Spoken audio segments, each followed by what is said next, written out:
I've been hurt, knocked out. I mean, literally sick with the flu. And then hit with the voodoo. Hit with the voodoo. Hit with the voodoo. Sick with the flu, and then hit with doo-doo. Hit with the voodoo. Hit with the voodoo. Hit with the voodoo. Hit with the voodoo. Literally sick with the literally sick with the literally sick with the flu. Hit with the voodoo. Hit with the voodoo. Hit with the voodoo. Hit with the voodoo. Hit with the voodoo.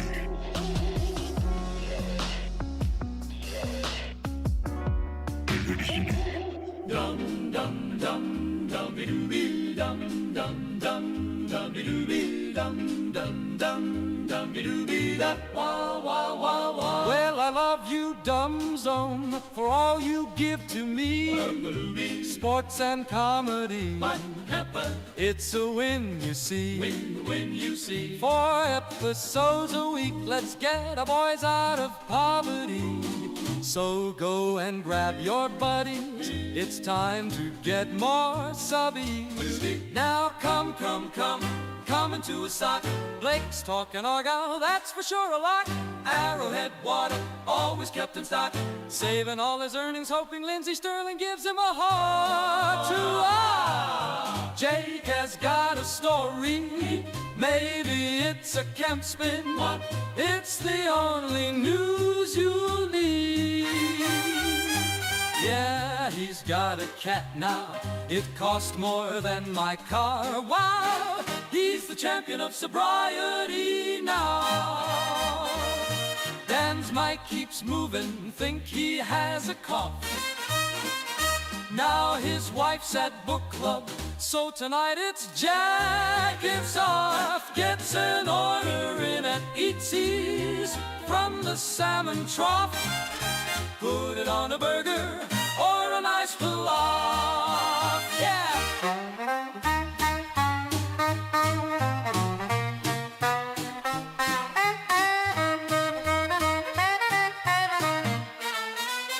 Dragon Den is bumping, there's something always barking. It's probably Bodie. The show keeps getting better. They need subs now more than ever. It only costs you $9.60. Wow! So I love you, Dumb Zone, for all you give to me. Sports and comedy, it's a win, you see. 4 episodes a week, let's get our boys out of poverty. So go and grab your buddies, it's time to get more subbies. So let's get more subbies. So let's get more subbies. So let's get more subbies.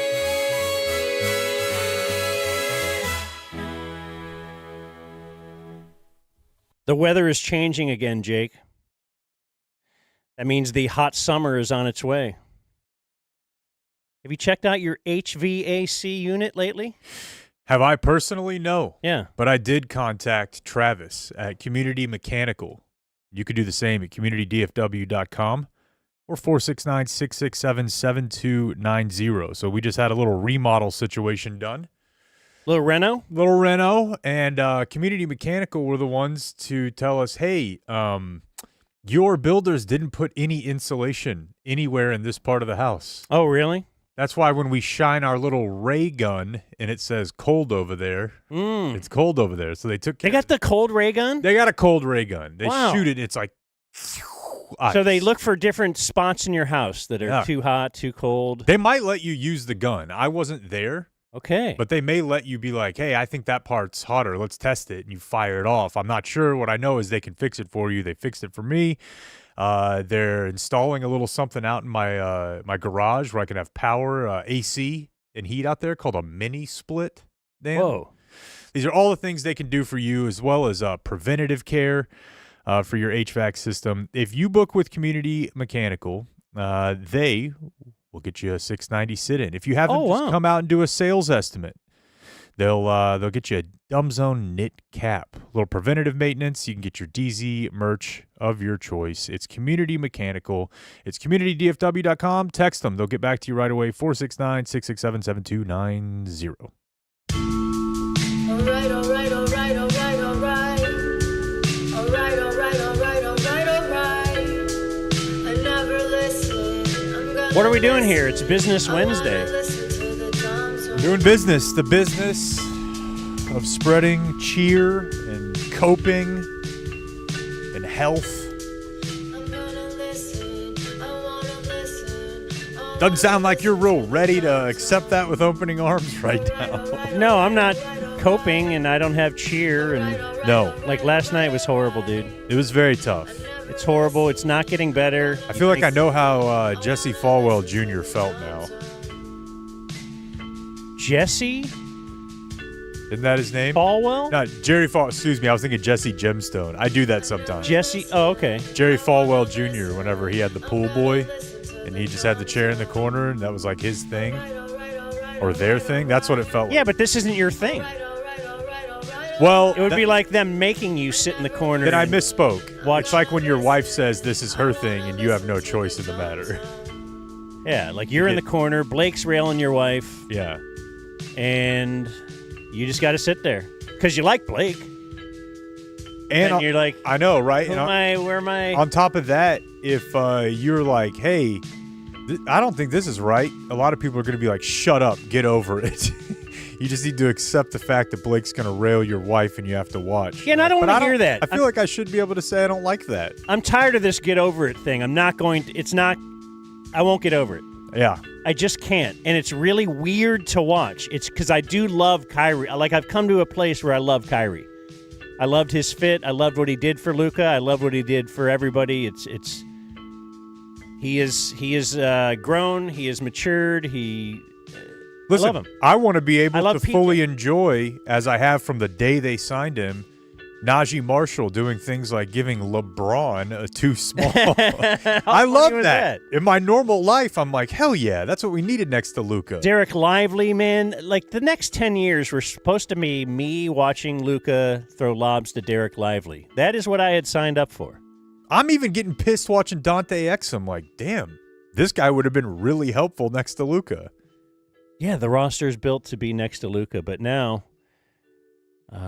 they're just laughing over there. They can't believe it. They're chanting thank you at the game. That made me happy. And so I wake up and get punched in the face too. Do you have those two pictures I sent you? Okay, I'll call for number one in a second. So my morning routine. Wordle. I'm Dan McDowell. I'm Jay Kemp. I'm Blake Jones. Clayton is directing today, preparing the photos that I had sent him, which are screenshots of my phone. So yeah, we did the Wordle, we did the Immaculate Grid.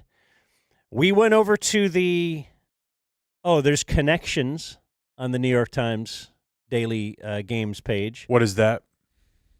It's a thing where they list 16 words, and then you have to kind of match them. You've seen this. To the four that you have to put them in groups of four that all have connections of some sort. Okay. Your wife is playing it. I guarantee you.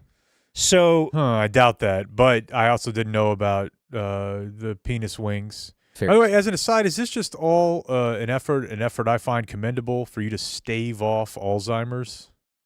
Is that what I'm doing by using my brain?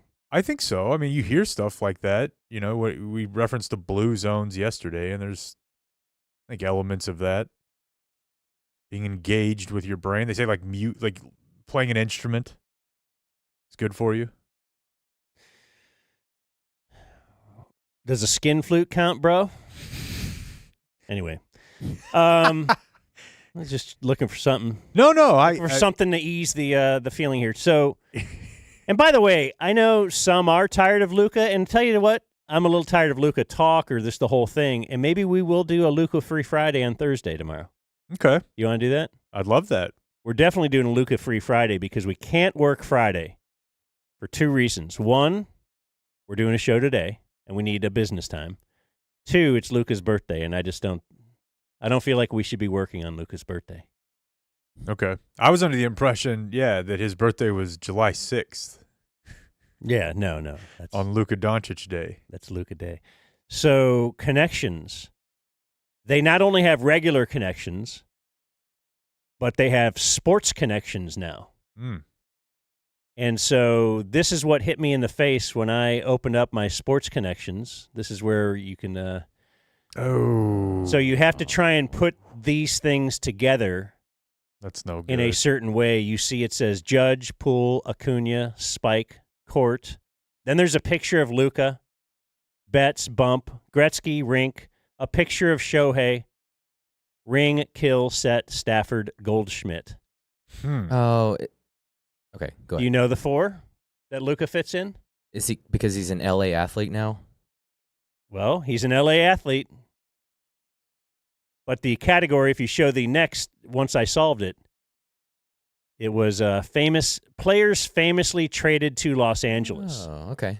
And that's Mookie Betts, Wayne Gretzky, Matthew Stafford, and how is this on the list? How the hell is this on the list? Damn, Put it back up. I want to look at it. You screenshot that at 6:30?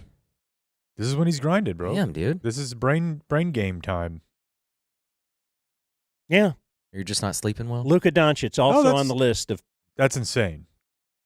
players famously traded to Los Angeles. No, I slept pretty good. I tried to get to bed. I got to bed at 11:15 last night.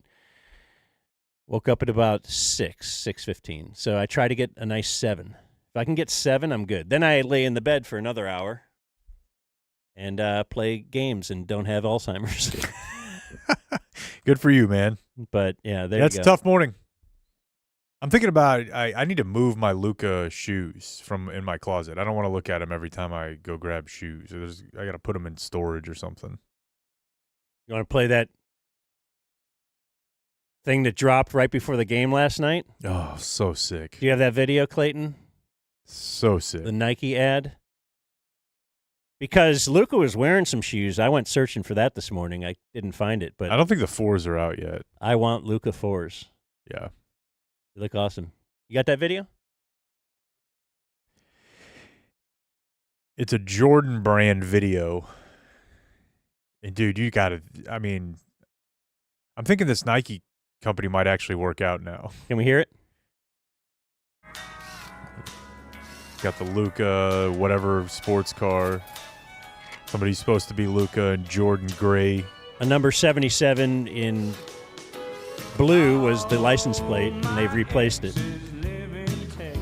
God. with a 77 purple and yellow license plate. And they had this parked outside the arena, apparently. You saw that? Yeah.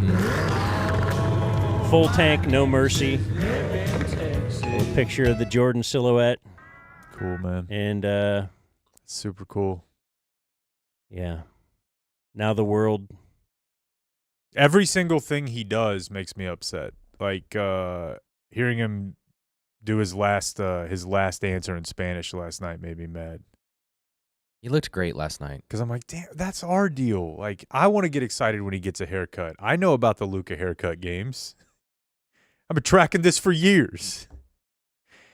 I got pissed off listening to Locked On Lakers when they're like, we had a comment that was really insightful about Luka's game.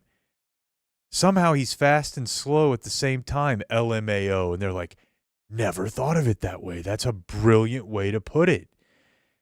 And I'm like, I've written 5 goddamn articles about his deceleration and acceleration power.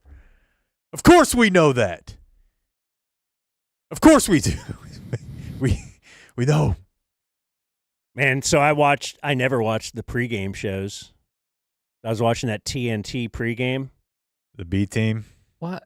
They couldn't get Ernie in there? That's Tuesday or Thursday nights usually. I know, but that's like we're here on a Wednesday. I need the full. I know. I need the TNT, the real group. You think they're real fired up to go the extra mile for Turner right now? And they zoomed in on I don't think so, bud. BA and GA.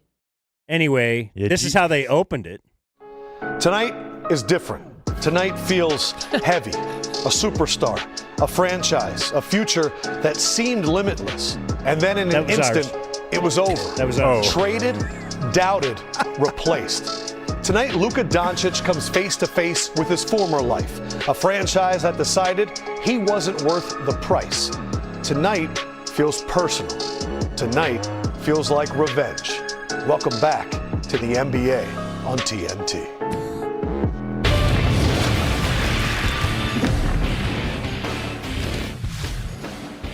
It's a little bit much. I also hate the way YouTube TV. Like, I just need to record.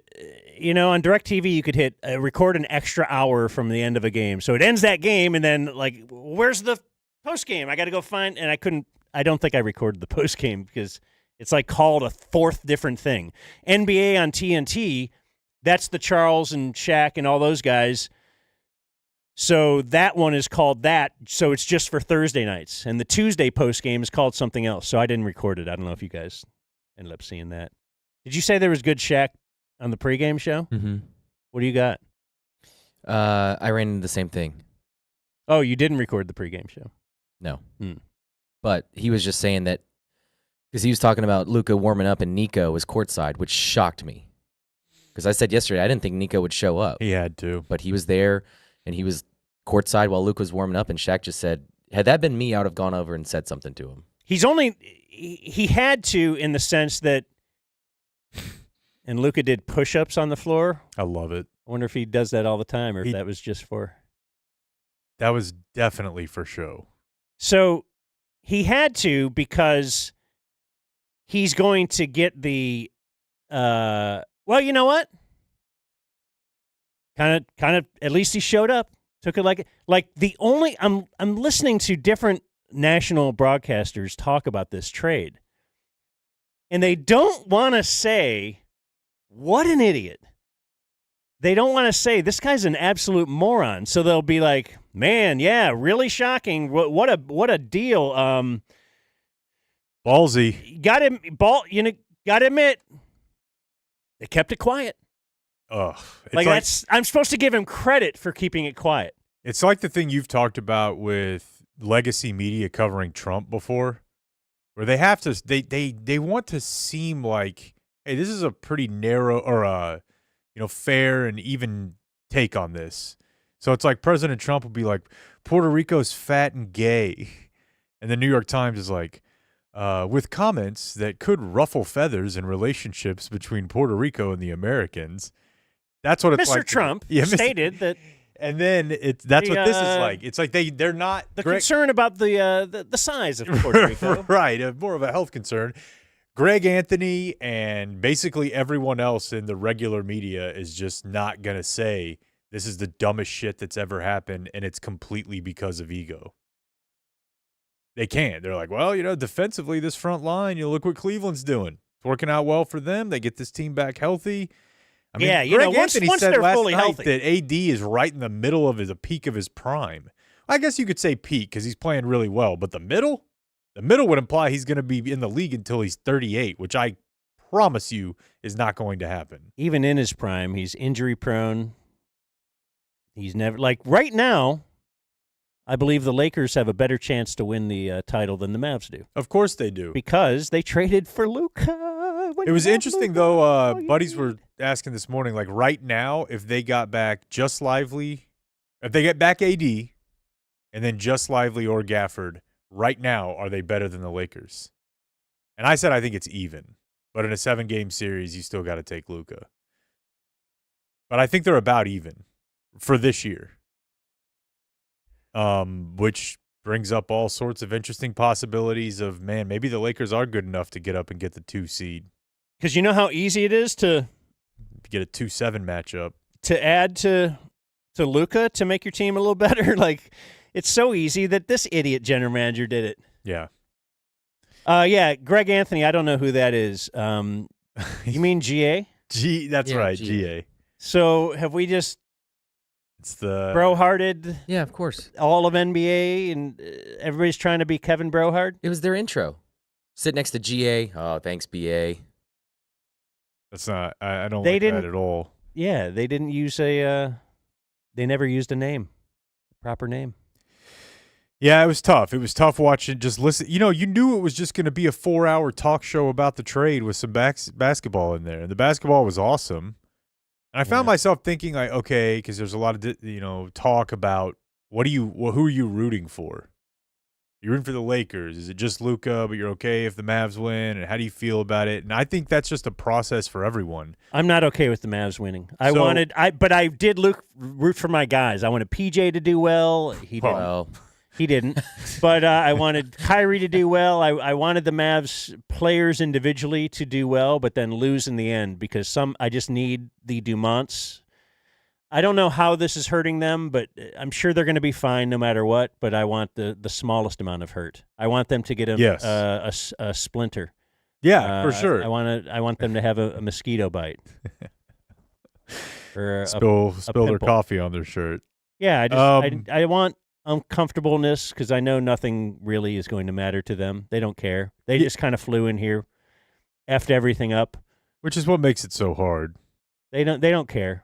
It just drives home that feeling of like you're so disconnected from the things that make you feel this way or that way, and just to be shocked, your system shocked of like, hey, these people can just do this.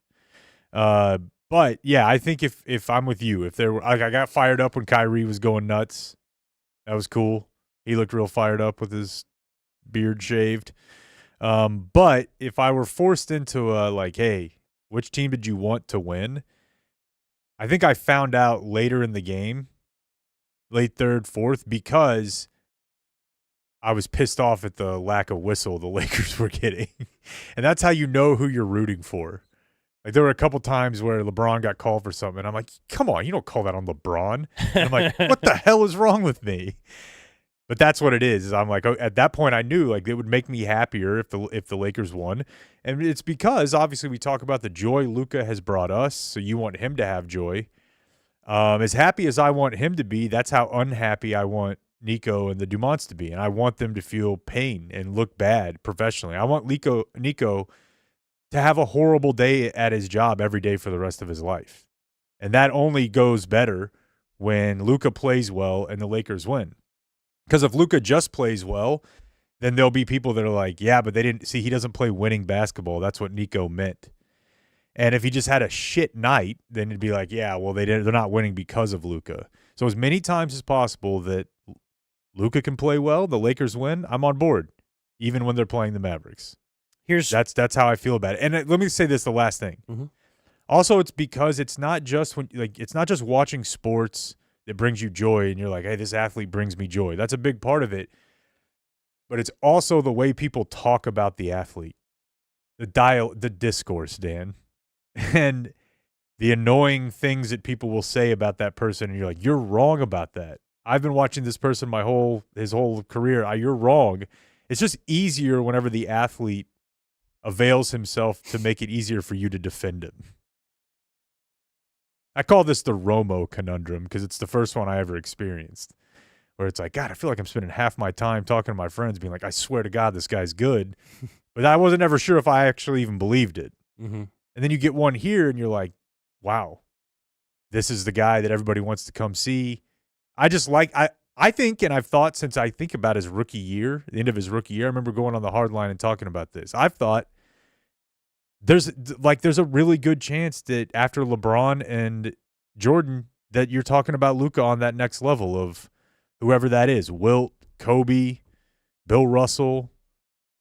I think that's what he is. I think he can be the third or fourth best basketball player career-wise ever.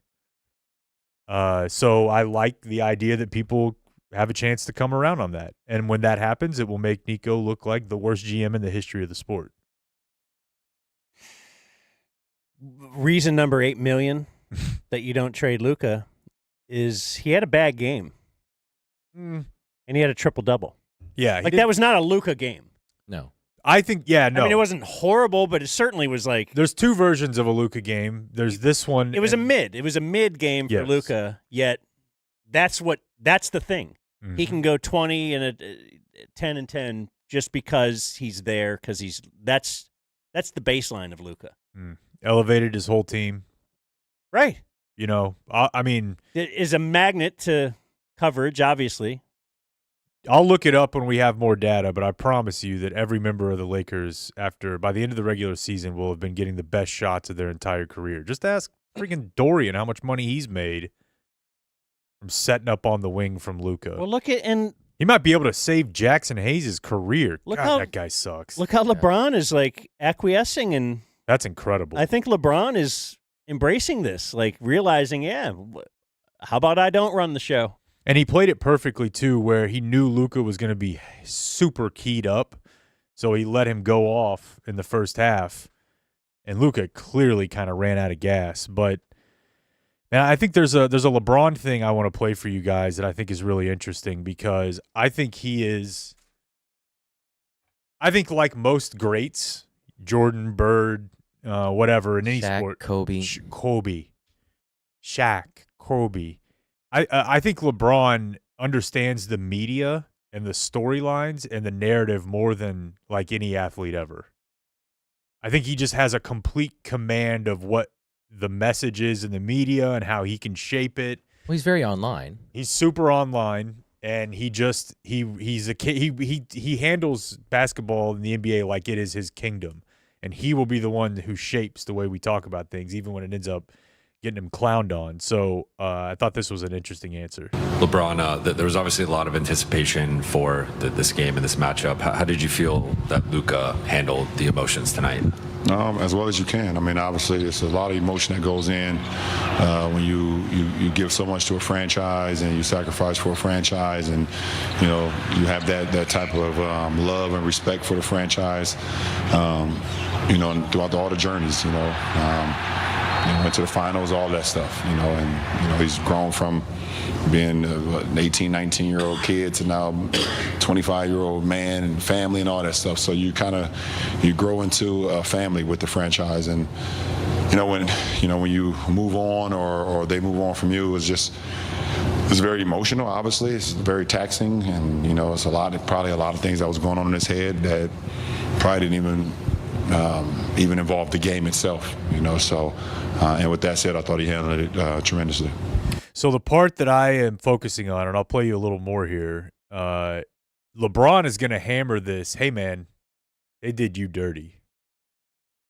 He went out of his way there to be like, hey, listen, whenever you give everything you can to a city, you fall in love with the fan base, they fall in love with you, you have a family there, you give them everything, and then they turn around and do this to you, yeah, I could see how you'd be a little bit distracted because LeBron is a genius on this manipulation front, and he knows the best chance for him to win another ring is with the most pissed off version of Luka Doncic possible for as long as possible. And he's going to harp on that shit every single chance he gets. And he's not wrong either. He's not wrong, but he knows that he has the biggest megaphone in the sport. And if he can continually make this about, this ain't on Luka. This BS I'm hearing about conditioning or this or that, this is a guy who got screwed over undeservingly by his franchise, and that's how we should talk about it. And he's going to bring that up a lot. And I think it's brilliant. He never wants Luka to forget, like, hey, they counted you. You think they do that to me? They never did that to me. They did it to you. You could never let him forget it. You're the next me, and how would they have ever done that? Yeah. It's true, though. He knows what he's doing. Keep the pit bull hungry. Yeah, and what he was saying there, that's how good Luka is just as a player, like the talent. That's the whole thing. You can't teach that talent. You can't coach that talent. You can't work that talent into you. Even with all that's going through his mind, seeing his best friends and all this and knowing, and really he's got to feel the rejection. Yeah. He's got to feel like, wow. And maybe it's the first time ever, that somebody actually said, I don't want Luka. And it required an idiotic thing to do that. But he's, even with all that going through his head, he could somehow go through the motions and put up a triple-double. So I like to play his on-court post-game interview because you said rejection. And I think, during the game, he tried to be angry and, he screamed at the Mavs bench after a three. But I think it hit him hard after the game when he was dapping up everybody and said hello to everyone but J Kidd. And so this is the Did post. that really happen? That's what it looked like. Yeah. Did you see Jason Kidd wouldn't look at him? Yeah, I saw one replay of that. There's a funny angle of that. Anyway, let's play the post game, and I think it all of his emotions hit him in the post game, and I don't know, I just felt horrible for him. Luka the Don. Luka, so much has been made about this game. Thank you so much for joining the TNT postgame show. I just got to ask you, man, emotionally, what was going into this game with so much anticipation from all of us, and I'm sure yourself? I don't know how to explain it.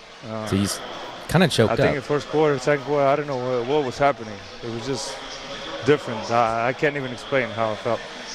Luka, you are a prolific scorer. When you hit that three and look back at the bench, did you say to yourself, okay, I'm hot right now. Now it's time to go for like 40 or 50 points?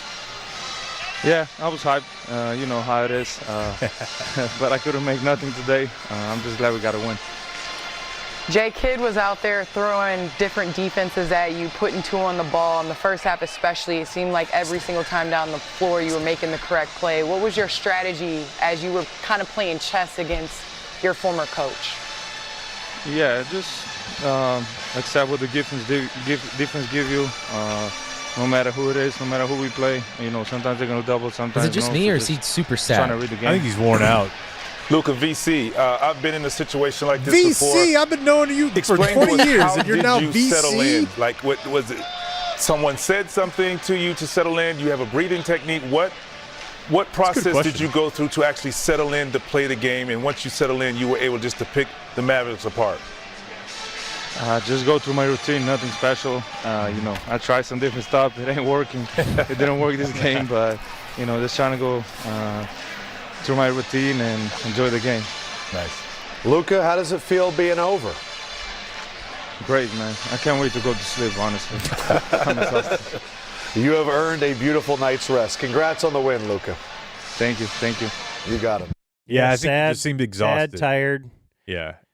Somehow was able to overcome the brilliant J Kidd's mastermind X's and O's. That's why he was brought in here to diagram defenses. And I mean, you got to give the Mavs credit though. I mean, they're well coached.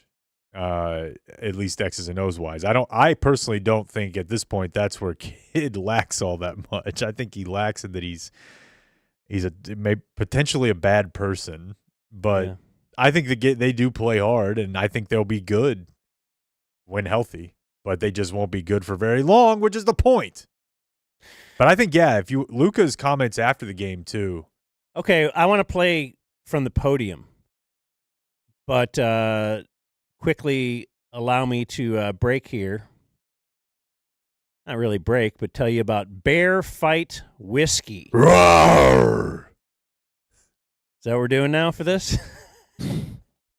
Bear Fight American Single Malt Whiskey. This stuff is awesome. I'm not usually a whiskey guy, but this can make you into a whiskey guy. 90 proof American single malt whiskey aged in first fill bourbon barrels, finished in peat smoked oak and sherry casks. Hi, guys. This award winner is approachable and versatile with notes of dried fig, ripe red apple, candied dates, sherry oak, and a whiff of peat smoke. You think with that fruit stuff in there, it's really extra healthy too. That's the way I'm going to think of it. That's Definitely. That's not in the copy here. Definitely. Anyway, they want you to embrace your bear fights. Look, you're fighting a lot of stuff. You're fighting the emotions of the game. You're just fighting this whole thing. Raise a glass to all the bold challenges that come your way. Here at the Dumb Zone, we ask you, what's your bear fight? Go to bearfightwhiskey.com and order your Bear Fight Whiskey now. We've received, too, a couple of people have reached out, sent us a picture. Hey, I just went to the store and I bought some Bear Fight Whiskey. That's great. We want you to support Bear Fight Whiskey. We want you also to know that if you go to bearfightwhiskey.com, they're going to know it came from us. Nice. That's the support. So we kind of want you to order at bearfightwhiskey.com. There you go. Mark that, Beth. So I don't know. I don't think I have any idea what a bear sounds like. Give me your best one. Well, kind of had like the gay voice. That's why Dan didn't think he'd be Mahomes, right? The bear had a gay voice? Caleb Williams? Yeah. Does the stream still work? Mm-hmm. We're still live. 250 people watching that. That's like arguably, and I'm not being hyperbolic. Well, he plays for the Chicago Bears. Like the worst punchline. And his voice and doesn't it's match. Disrespectful to the word. It's to not call like it a that. quarterback voice. That was the whole thing. Really, just poorly executed. Like really poorly executed. Yet the more I think about it, the more I like it. Don't include that in the spot when we send over. He painted an air his nails. check. Remember that bit?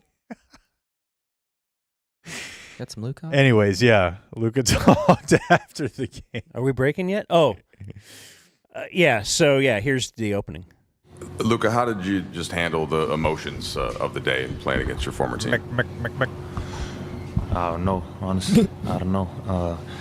It's just so weird, the moments. I felt like I don't know what I was doing. And I'm glad we got the win. Yeah, so pretty much said the same thing there that he said to the TNT guys. Let's continue. Luka, JJ's talked about the blackout episodes, and midway through the first quarter, you hit those back-to-back threes. They take one away, but kind of turn and How is that even possible? you turned and let out that roar, and it seemed like you were kind of hyping yourself up. Like I guess JJ said he felt like you were kind of going through it in the first few minutes of the game, and then you started to stabilize a bit. Like what was going through your head at that point? Honestly, I can't remember. It was just a lot of emotions, not much sleep, but it was just, I can't even explain what. It was a different game. Like I said, sometimes I don't know what I was doing, and I'm just glad it's over, honestly. Now this next cut is pretty long. We'll spend a couple of minutes with this, but the start is why there's a lot in here, but ladies be asking questions at some of these press conferences. And we've highlighted a couple that are somewhat amusing. This might be the first one. Hi, Luka. Just a two-part question. One, I don't know if you saw Nico Harrison was there on the court when you were warming up, and then sitting right behind the Mavericks bench. If you thought about going over to him or saying anything to him at all. And then just the second part is, have you ever had anything like on that one? I wonder what did you think he was going to answer? I don't know. I guess it's good that you asked that question, though. Hey, did you see Nico over there? Yeah, you're asking it to get a no comment. Yeah, and it's Ramona Shelburne. She's like, the grandma queen of the NBA reporting. And then just the second part is, have you ever had anything like this trade happen to you in your life? Like whether, I don't know, a breakup or something like that. Have you ever had anything like this experience? That's not a good question. I get what she's going for, but there's no chance that he was going to be like, yeah, when I was 12, my lizard died. Yeah, I mean, this is he was the face of a franchise. That was the worst thing that ever happened kind to of me the before face today, of the but- NBA. Like, now he can be the face of the NBA. Now that he's in LA, it might happen. Sure. But he was, he was the next this. He was the next Jordan. He was every milestone passed would be like, whoa, only Wilt Chamberlain and Michael Jordan have done that. Like anything he has ever done. So, yes, he's got nothing else like this. Anyway. No, definitely not. That was different. I definitely didn't have like that. But yeah, I didn't see him at warm-ups. Not at all. Not at all. Just in the warm-up. Oh, no. Yeah, he follow-up. Luka, you said you didn't play well. You still had a triple-double. Can you describe what was it about your emotions that you were struggling with? And you said you had lack of sleep when you look back at this game. Like I said, it's a weird game, different game. But I can't even explain what kind of emotions were. It was just a lot of emotions, seeing the guys out there, seeing the guys I played. I went through a lot with the guys, so it was fun. Luka, you have the handshake with Kyrie that you guys had in Dallas to start this game here. You go over to see Derek Lively after the game. Is there a specific moment, maybe with your old teammates, that They you had a handshake, share with Jake. us what that was like? I know. We're losing the handshake. Kai is my hermano. We go way I'm beyond sorry, I basketball. talked over that a little bit. That's a good part of this. Because Kyrie's going to comment on that. Kai is my hermano. We go way beyond basketball, so it was good to see those guys. Like I said, we went through wars together, and it was really fun to see them all. Luka, were you looking for some kind of closure with what happened tonight to allow you to move on? And if so, did you feel like you got that? I mean, the closure is going to take a while, I think. It just...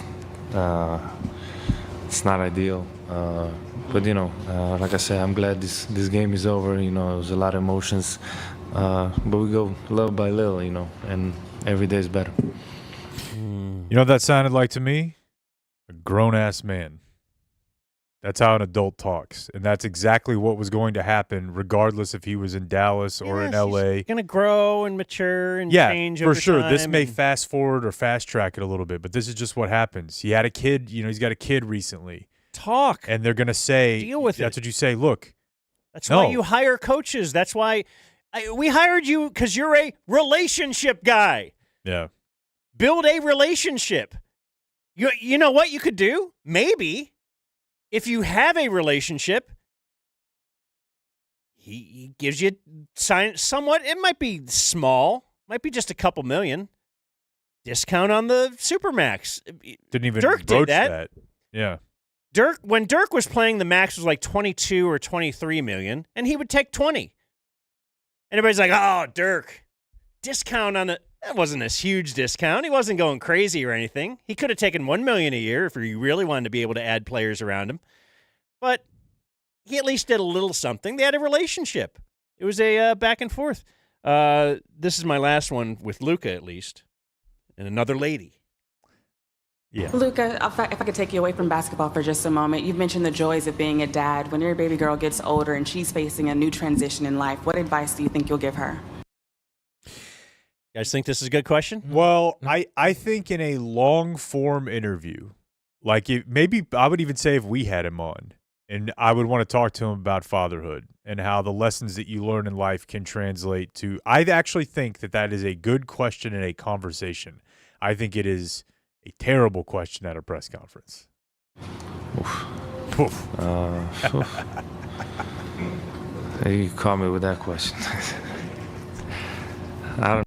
Okay, then he's just going to say a normal thing that every father will say. No, I would just, support my little girl and anything she do. I'm happy to see her grow up, and I want to be there for her. Okay. Yeah, just makes you sad, makes me sad. I got a couple Kyrie cuts, if you want those before our guest. Make them quick. Yeah, we have guest Kirk Goldsberry from The Ringer in just a few minutes. Or do you want to save Kyrie till after? All right, let's save Kyrie till after. Sorry, one is like a minute long. Yeah, we got time. So do whatever we want. You know what? We can do whatever the hell we want. So we'll take a very short pause here, and we'll have Kirk Goldsberry. What I'm going to do is drink my protein drink during this pause. Is it fresh from this morning? You come give me some protein drink, bro? All right. The Dumb Zone.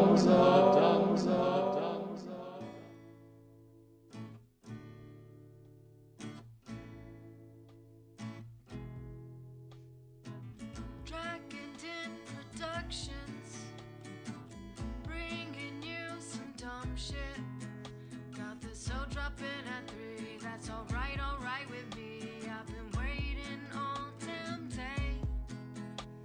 Isn't that still a thing? Where's my Cajun seasoning? You know it's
puppet, said no puppet, no puppet, no motherfucking puppet. Yeah, no puppet, no puppet, no motherfucking puppet. Said no puppet, no puppet.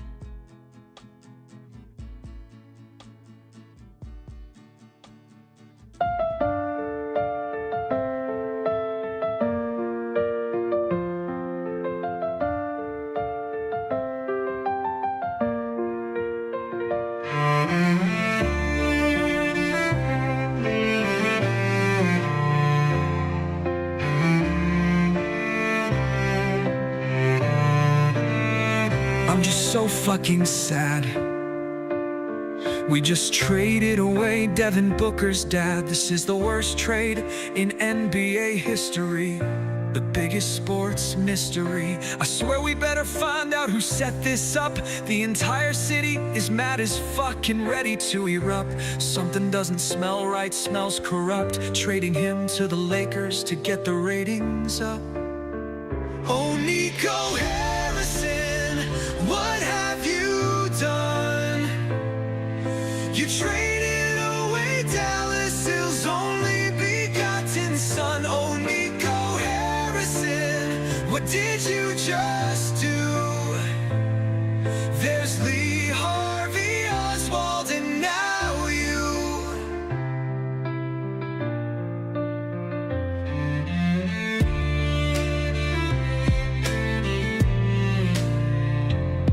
You just traded away a once-in-a-lifetime player. Can we stop this trade? Somebody get the Dallas mayor. This is ridiculous, please tell me it's a joke. The entire city in shock on Sunday when they woke. You just traded the most untradeable star. That it's someone find Nico, we're towing his car. Let's grab him, kidnap him in his dumb little suit. We'll tie him up and we're not leaving until we get the truth. Oh, Nico Harrison, what have you done? You traded away Dallas's only begotten son. Oh, Nico Harrison, what did you just do? There's Lee Harvey Oswald and now you.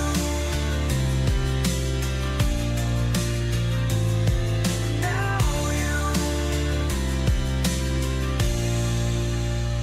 See Mark Cuban, this is what happens when you sell to Vegas. When you were the owner, you would have never made this type of trade because you cared about the city. These sands of bitches only care about money, it's shitty. And poor Luka gave Dallas his heart and soul. We all have been there to watch that kid grow.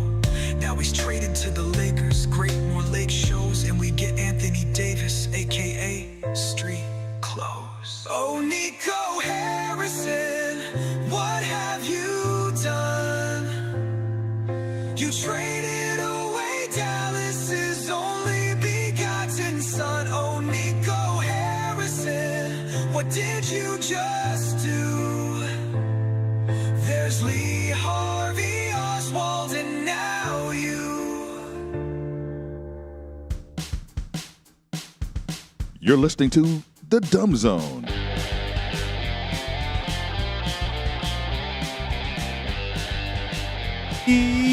Feliz Navidad. Fairlease. We'd like to talk to you about fairlease.org. Danny and the boys out there can handle your next lease easily. Blake is working with them right now. Is that not right, Blake?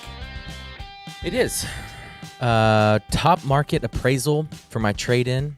Giving me some quotes. Looking at some different lease amounts, mileage, and a bunch of other stuff I don't understand. But Matthew does, and he's helping me over at Fairlease. They will help you, and they will help you right down to delivering that vehicle wherever you'd like. Maybe you want it at home, but I like the idea of bringing it to your office. And maybe this sways your work wife a little show bit. everybody. You know, show the work how wife. cool you are. Yeah.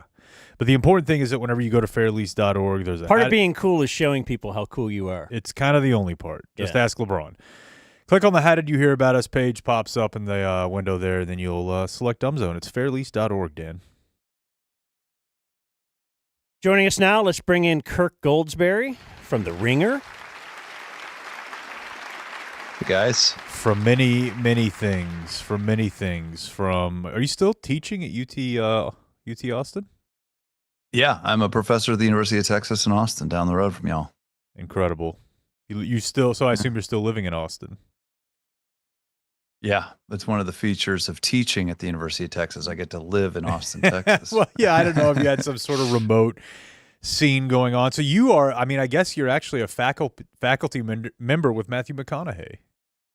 Yeah, we go to coffee all the time, make commercials together, the whole deal. Talk about the culture. Yeah, that's right. The minister. We do. Yeah, we go to a lot of the same sporting events here. Hook 'em horns. There you go.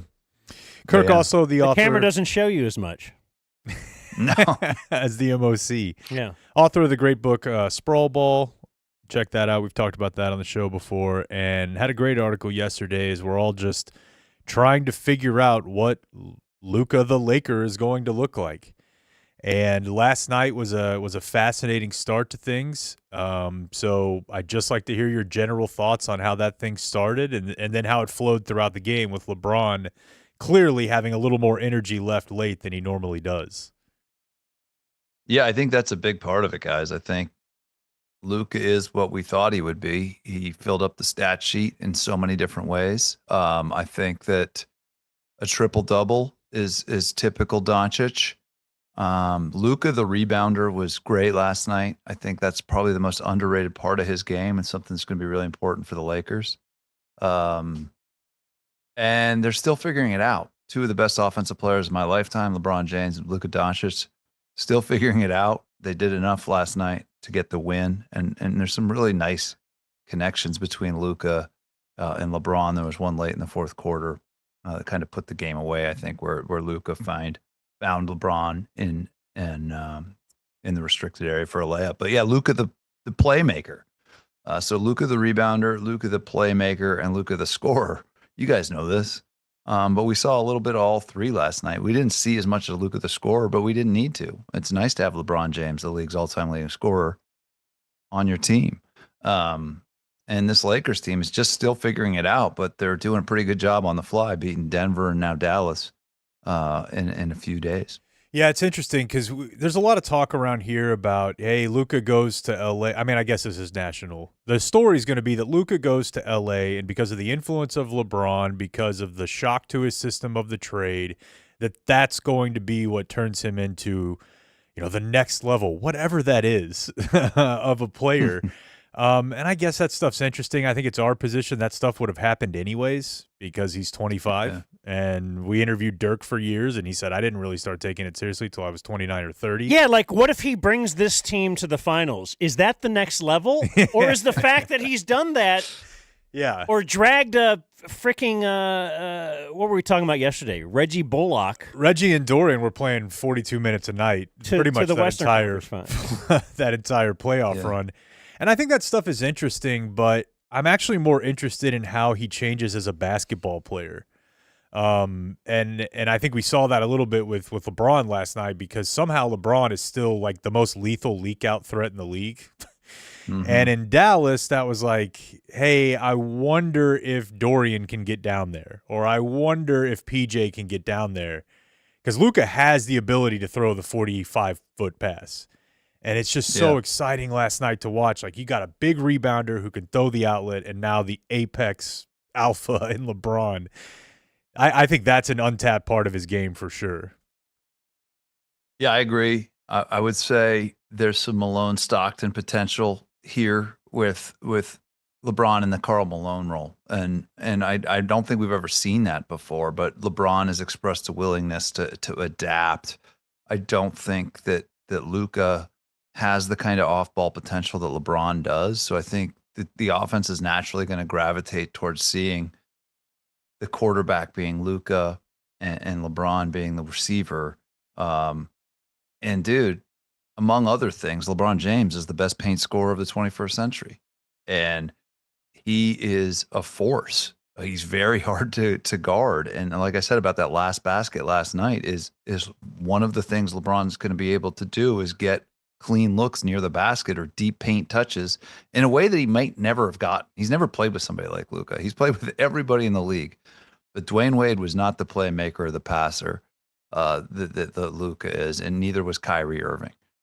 So this is a really nice development for LeBron James, the elder statesman, to have a little bit less offensive burden, to play off the ball. And he's been awesome on defense. JJ Redick talked about it too. So I think one of the big things for this trade is that Luka makes LeBron a little bit better and a little bit better on defense, a little bit more able to concentrate off the ball. So I like this pairing. I think we saw it a little bit last night, but more in Denver.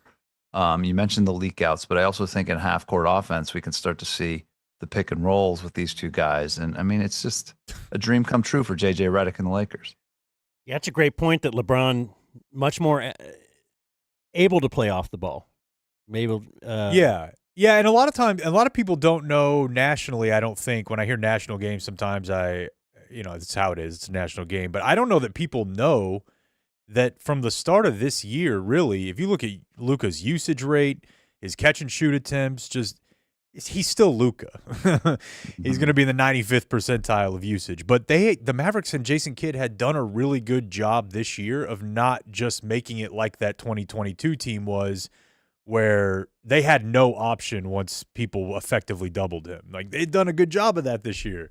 So I feel like that plus where LeBron is in his career from the AD experience, it's going to be a lot of fun. And we're having a very hard time here, Kirk. I don't know if you. Yeah, I was going to ask you guys. I'm not that far away from Dallas, but what was that like for the fan base from your guys' perspective last night? I mean, was this pretty painful for the group? What do you think?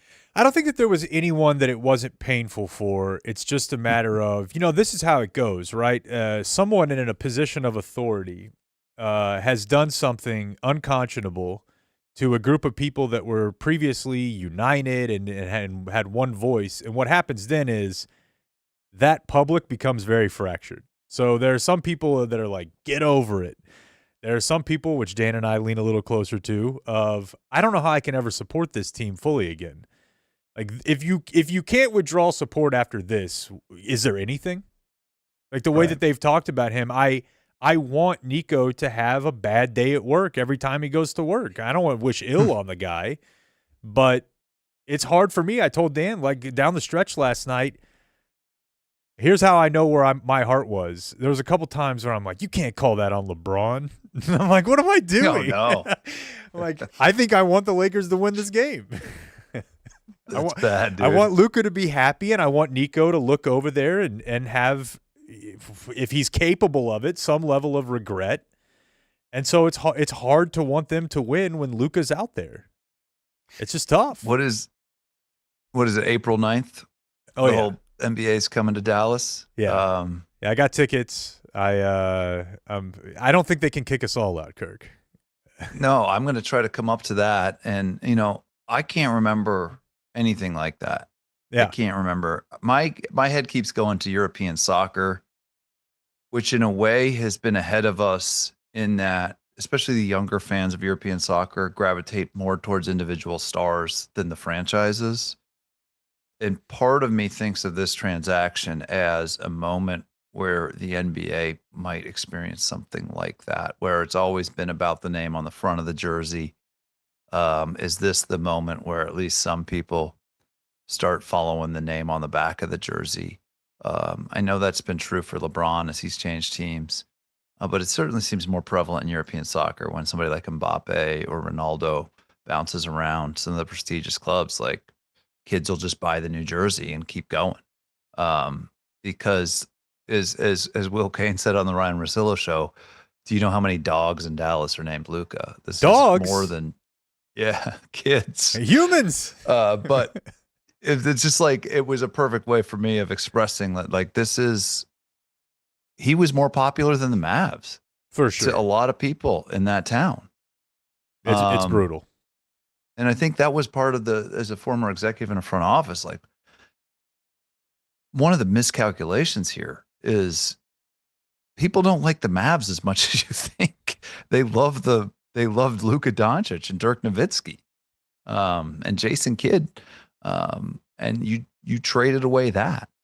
And I think that's one of the legacies here is that's hard to fit on a spreadsheet. I think this was a miscalculation by so many different ways to look at it, but the business case is just a colossal blunder into itself, in my opinion. How do you trade the guy who has kids and dogs named after him like this? It's infuriating. He must have wanted to leave. My only comp is, I lived in Cleveland when the Browns moved. And yeah, it was the same. We were all yelling at clouds because we're pissed. We want to do something. We're going to protest. All right, I'll go down, meet, and we're all there together. But same thing. We're at protesting outside the Mavs game. It's, well, what is it? He's not coming back.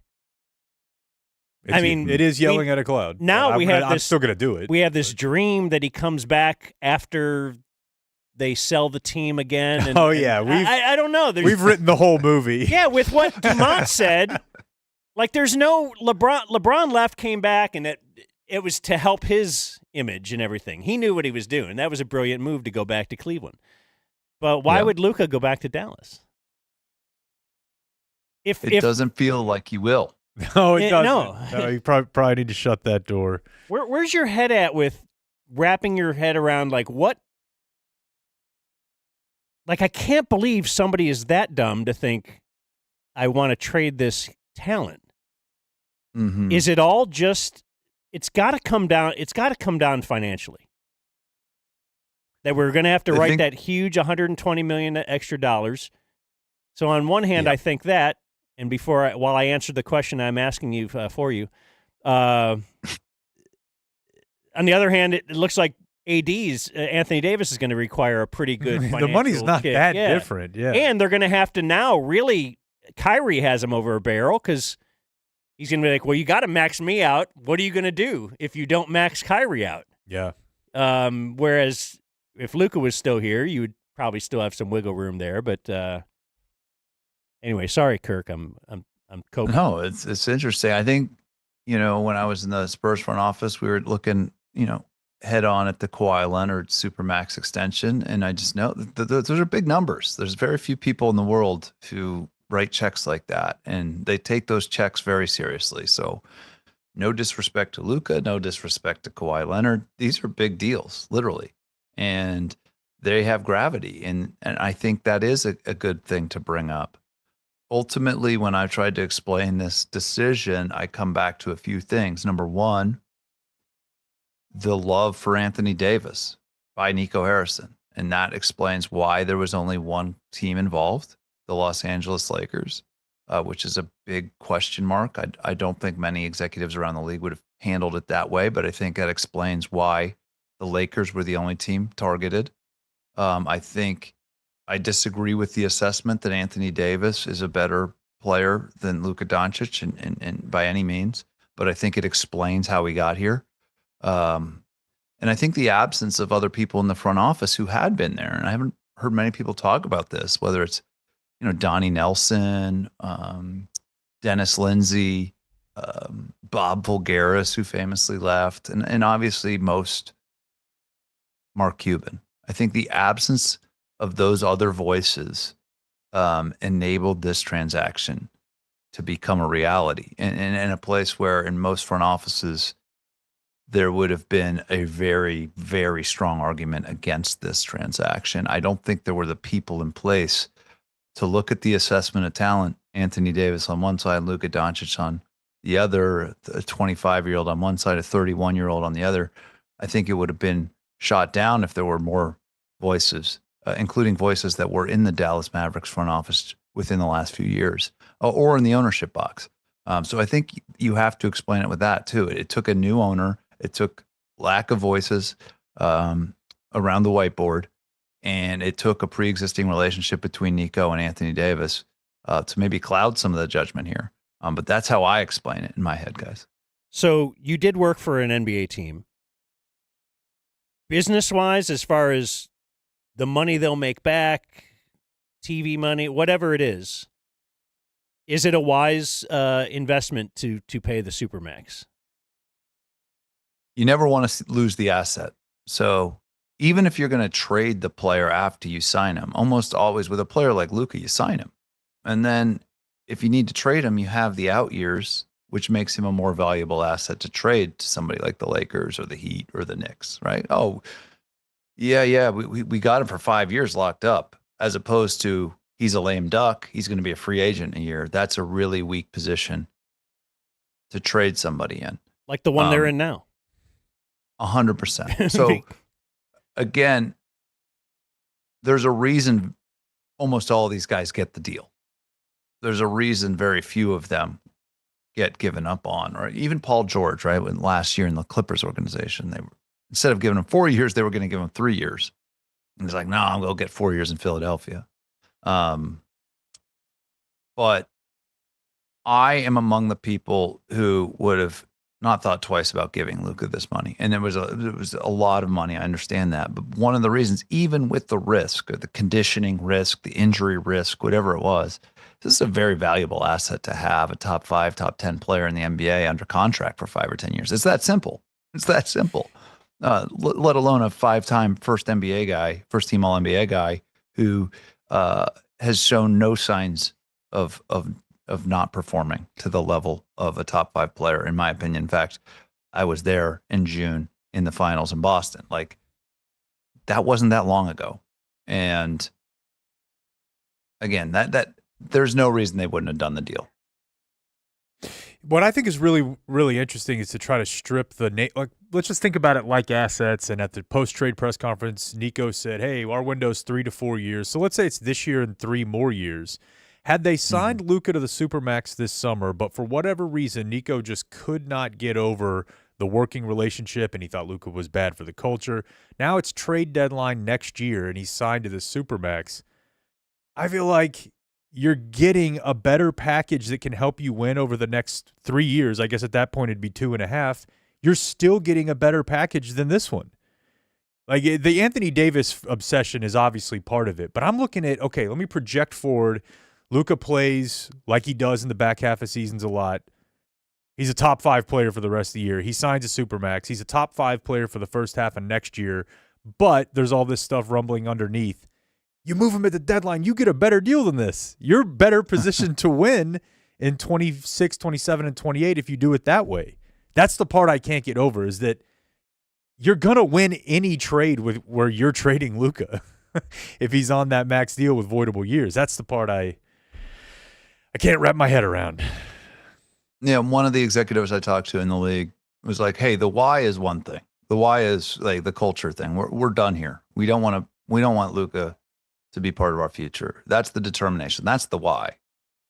I think people around the league will always talk about this trade in history with the how. The how is inexcusable.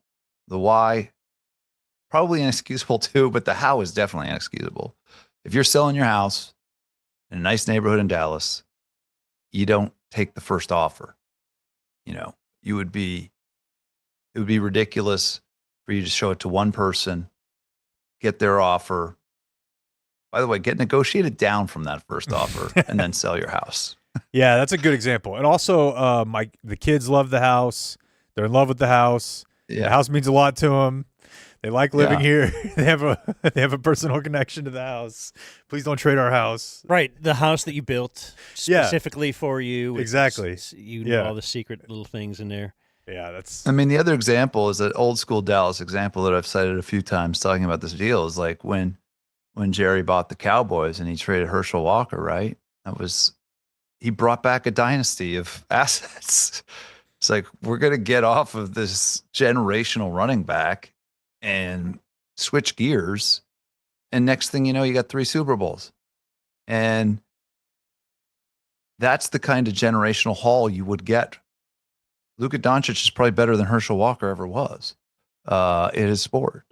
And, you know, if you would put this in front of the Spurs or put this in front of the Thunder or put this in front of the Pelicans, I bring those teams up because they have endless draft assets right now. You would have gotten more than Max Christie and Anthony Davis long term. You would have been enjoying the fruits of this deal in the 2030s. There would have been an all-star in the 2030s wearing a Mavs jersey that you'd be like, oh yeah, that's what we got back. So I think the why and the how is a good point too. Yeah. Wrong determination on the why, but also poor execution on the how.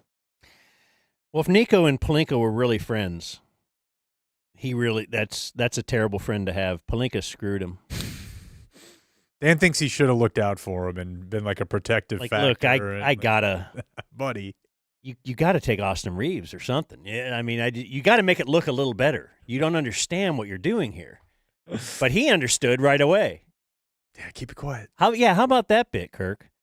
Hey, Nico asked, "Could you keep it quiet?" Oh, Pelinka's like, all right. Please don't talk to any other teams. I'll For try this. to. I'll try to keep it Yeah. quiet because we're such good friends, Nico. I'll keep this under my can you imagine his thoughts, Pelinka, when he went home that night? Or When he the second didn't keep that it he quiet. Huh? Well, I know that the whole group of the front office knew it was happening for a month almost. Like, Yeah, he didn't keep it quiet. Well, he called. Like, it was. Called Jeannie Buss immediately. Yeah, and the front office was at work, like putting a roster together and building trade deadline scenarios based on a reality where they might have number 77 in purple and gold. Like, this was not kept quiet. So do we believe? I'm sorry. No, I don't believe the Lakers kept this between Jeannie and Rob Pelinka. I don't think that happened.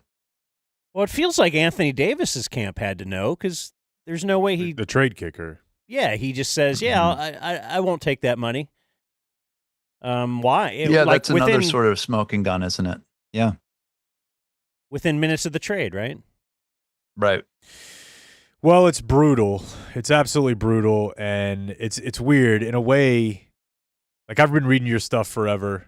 Been listening to you on Bill's show forever, and I feel like Luka perfectly fit the version of basketball that I came to love through your work and others' work, but also just like really understanding 3-level scoring and the impact of it. And it's not just more effective, it's more aesthetically pleasing.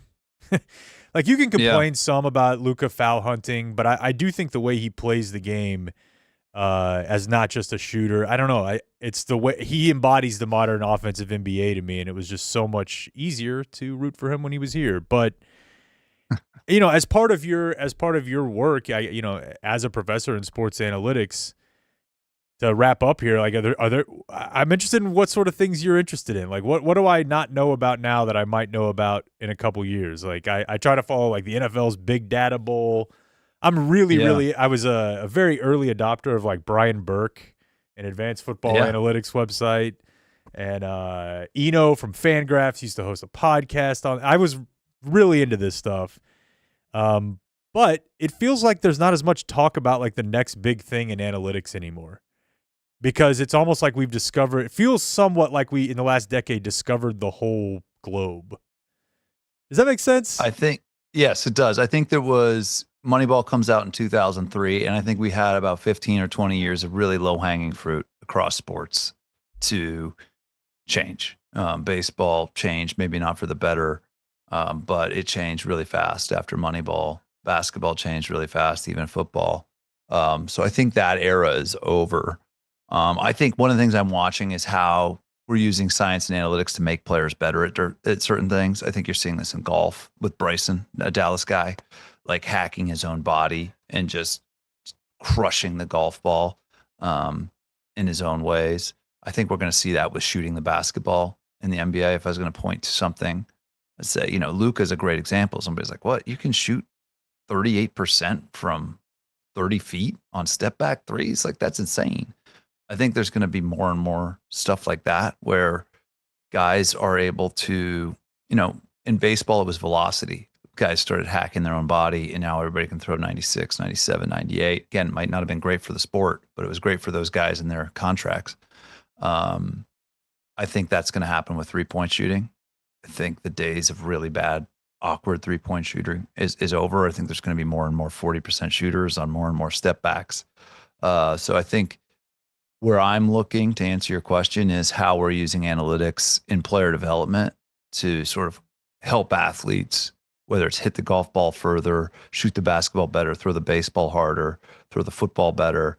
those kinds of things, I think is where we're at in the 2020s. There's a great book called The MVP Machine, if you haven't read, by some guys, Ben Lindbergh and Travis Sawchuk, who wrote the Pirates book.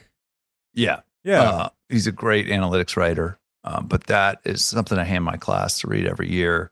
And it talks about this in baseball. But again, what happens in baseball often has a way of making its way to basketball and football 10 years later. So, yeah, that's where I'm looking at. I hope that answers your question. Yeah, it's a big thing we talk about. Yeah, that's fascinating. Yeah. I mean, even to spin it back to Luka, I think I first started getting really excited about him reading about him working out at P3. 100%. Like out in Santa Barbara, right? And they could actually quantify what we all felt like we were seeing, which is like, how is he stopping and starting and decel and loading and unloading off this? That stuff is super interesting to me. And yeah, I feel like that you hear about athletes doing it, whereas it should be at a team level. Like that's a perfect example. Yeah. The P3 guys, Marcus Elliott in Santa Barbara, figuring out the deceleration is maybe more important than acceleration in some of these basketball moves. And I'll never forget, I saw Stephen Castle last week stop on a dime and watch the defenders go by him. And I was like, that's Harden and Luka. That's what they brought. And that's what this potential next generation is like, how can we make our bodies better at playing basketball? That's a perfect example, dude, is that Luka deceleration thing. Well, we appreciate your time today, man. It's been a long time. I've wanted to have you on. This is an unfortunate circumstance, but a really fun conversation. So Kirk Goldsberry, at Kirk Goldsberry on Twitter. You can go check out Sprawl Ball. Check him out on theringer.com. Just a great basketball mind, a good dude, and we appreciate you, man. Thank you, guys. Have a good day. We'll try. We'll try. There he goes, Kirk Goldsberry of The Ringer. I don't know that in any of this we're going to feel better, but maybe it helps you understand. Yeah. That's the best I can do for you. No. And, I mean, there's a guy, again, who worked for a team. Yeah. And one that tends to do it right.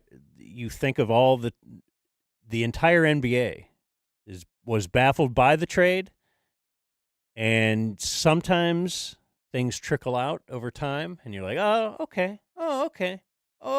No, that's not happening. No one is now saying, I can kind of see this or this. Like, even if he was extremely overweight, like if he looked like Zion, you would still say, yeah, but what he's done, that means his talent is so good that if he does improve these habits a little, like, and, you know, as he explained the financials there as well, there's so many reasons you don't ever do this. This is so beyond the scope of what we dreamed we could have ever been sitting here talking about. I know. Black Swan, right? Like 9/11 type thing where you're like, that can't happen. Why would 9/11 wasn't a self-inflicted wound. Or was it, Blake? Ooh. So let me tell you, well, I was going to play you some Kyrie stuff, as promised, before we take another little break. Are we planning to take another little break? Or Yeah. Okay. I want to say this is brought to you by Factor Meals. Oh. Little Kyrie audio. Do I ever? I had a Factor. Actually, it's in the fridge here right now. You recently get a delivery? We're on the monthly thing. You can set it up so that you can get your meals sent to you. Yeah. My wife really loves it, taking it to work. I'm straight up living off these. This is a huge, and so we skipped a week recently because we were some out of town and stuff like that. And it was like, dude, we didn't eat as healthy, and we spent money going to go get lunch. Save yourself a little money. It's healthy food. Check them out at factormeals.com/factorpodcast. They got some keto meals too. Oh, they got everything. Yeah. They got Protein Plus, Calorie Smart, and they're all delicious. So you go in there and select your meals each week. I've forgotten to do it a couple times, and I've never been disappointed. They're healthy meals. They taste great. And unlike a meal prep kit where they send you a box and are like, figure it out, these are microwavable in 3 minutes. Now, that may make you think, like, what am I getting into taste-wise here? They're delicious. I'm not even a big fan of vegetables. Every vegetable they've given me, I like. They microwave in 3 minutes, no cleanup, and it's just super easy. They deliver every week. factormeals.com/factorpodcast. Use the code factorpodcast. You'll get 50% off your first box plus free shipping. What? You heard me right. That's insane. I am a Factor customer for life. FCFL. That's right. All right, so just a couple of Kyrie cuts for you. Yeah, I got a quick ender before the break, too. All right. The reality is, man, we're human too. We've said it plenty of times, but he's still a young kid. We come in here at young ages. This was like a 3-minute answer to a question. And he just sounds so well put together and so experienced and all this kind of stuff. Yeah, he's been through a lot. Hell, he was the young kid that you can tell he has some regrets about how he acted. That's one of the reasons I really love him now, is because I never liked him because I was privy to the way he acted on and off the court with the Cavs as an 18-year-old when he was drafted. And he was not a great person. He has changed. He has evolved. That's what young kids do. So Coming here at young ages. Some of us are emotionally mature. Some of us are not. Some of us have a good handle on what our responsibility is when we come in the league. Some of us do not. It requires development in that area as a human being. Basketball is not going to fix it. No matter if you score 40, 30, it's not going to hide your deficiencies or weaknesses, and we all have them. So I'm just saying, as a protective big brother, I was just looking at him from afar, sending him texts, making sure he's good. And when I saw him, I expected him to be over the next, that hill, as we like to call it, right? Just getting over that rejection or getting over the anger. Sometimes it could lead to hatred. Sometimes it could lead to uncertainty. So I'm just proud of him, the way he's just gone out there and played and kept his family close, kept his friends close, know exactly who's in his corner. And he's got to, deal with the LA media. I don't have to deal with that. I don't have to deal with that. I'm in Dallas. I'm safely kept now. So, he has to deal with this LA media. I don't know what it's like here. Oh, that is a very good little ghost tour laugh. Yeah, you pointed it out earlier. And he's got to, deal with the LA media. I don't have to deal with that. Wow. That is straight sound effect laugh. All right, I might have played that out of order. I had two cuts. That was the second one later in the press conference. This was the first one. Hopefully it'll still work for you. Kyrie, I think Luka said after the game, relationship you all have is just deeper than basketball. For sure. I was just curious, in the time you all spent together, why do you think it was just a strong relationship between you all? How'd you all just develop that? Because we had a lot of fun, bro. We went to Madrid. We started preseason in Abu Dhabi, which helped us out a lot, man. When you're on the road and you get to know someone and their family and you're introducing everybody to your friends, and Madrid was very special because that's where he played, and I got a chance to meet some of his friends and his support system out there, and I think that just carried over into the season. And he was in just great spirits, coming into the last season, and it was easy to compliment him while he's having an MVP season, MVP caliber season. I feel like he, if not deserved MVP, he finished second, but at the same time he carried us a lot of the way where I was injured or hurt. And, he carried the brunt of responsibility. So I think for me, it was respect there before we played together. But then playing with him, he's just, innocent kid at the same time, just ultra talented, whole world's in front of him.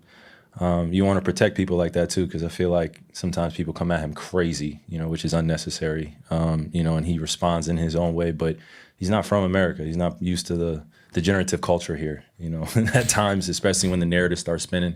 So my goal was just to protect him. I like hearing him say that he's not from America. It's a degenerative culture. He's not from America. He's not used to the degenerative culture here, at times, especially when the narrative starts spinning. So my goal was just to protect him, man. And that's why it goes deeper than basketball. Been out a few times where just our families have connected, and, this is one of those lifetime things for me. I think he feels the same way. If he doesn't, I'll put him in a headlock. Oh, man. That's a bummer. My main takeaway is that makes me very sad. Second takeaway, Kyrie, who a douche like myself definitely is going to tell you about his time in Madrid instead of Madrid. European soccer players get treated pretty, but to his point, harshly. Yeah, I think so. And I just don't think Luka's that worried about that. I think he's been through it. But yeah, I mean, there have been people who have speculated about, like, what was Kyrie's role? Like, did he know? Some of the stuff he said afterward is kind of like, that's a little bit suspect. But I think what he is at this point is just a guy who every single situation that gets put in front of him, he's like, how can I make this good? And they told him, hey, we traded Luka. Figure it out.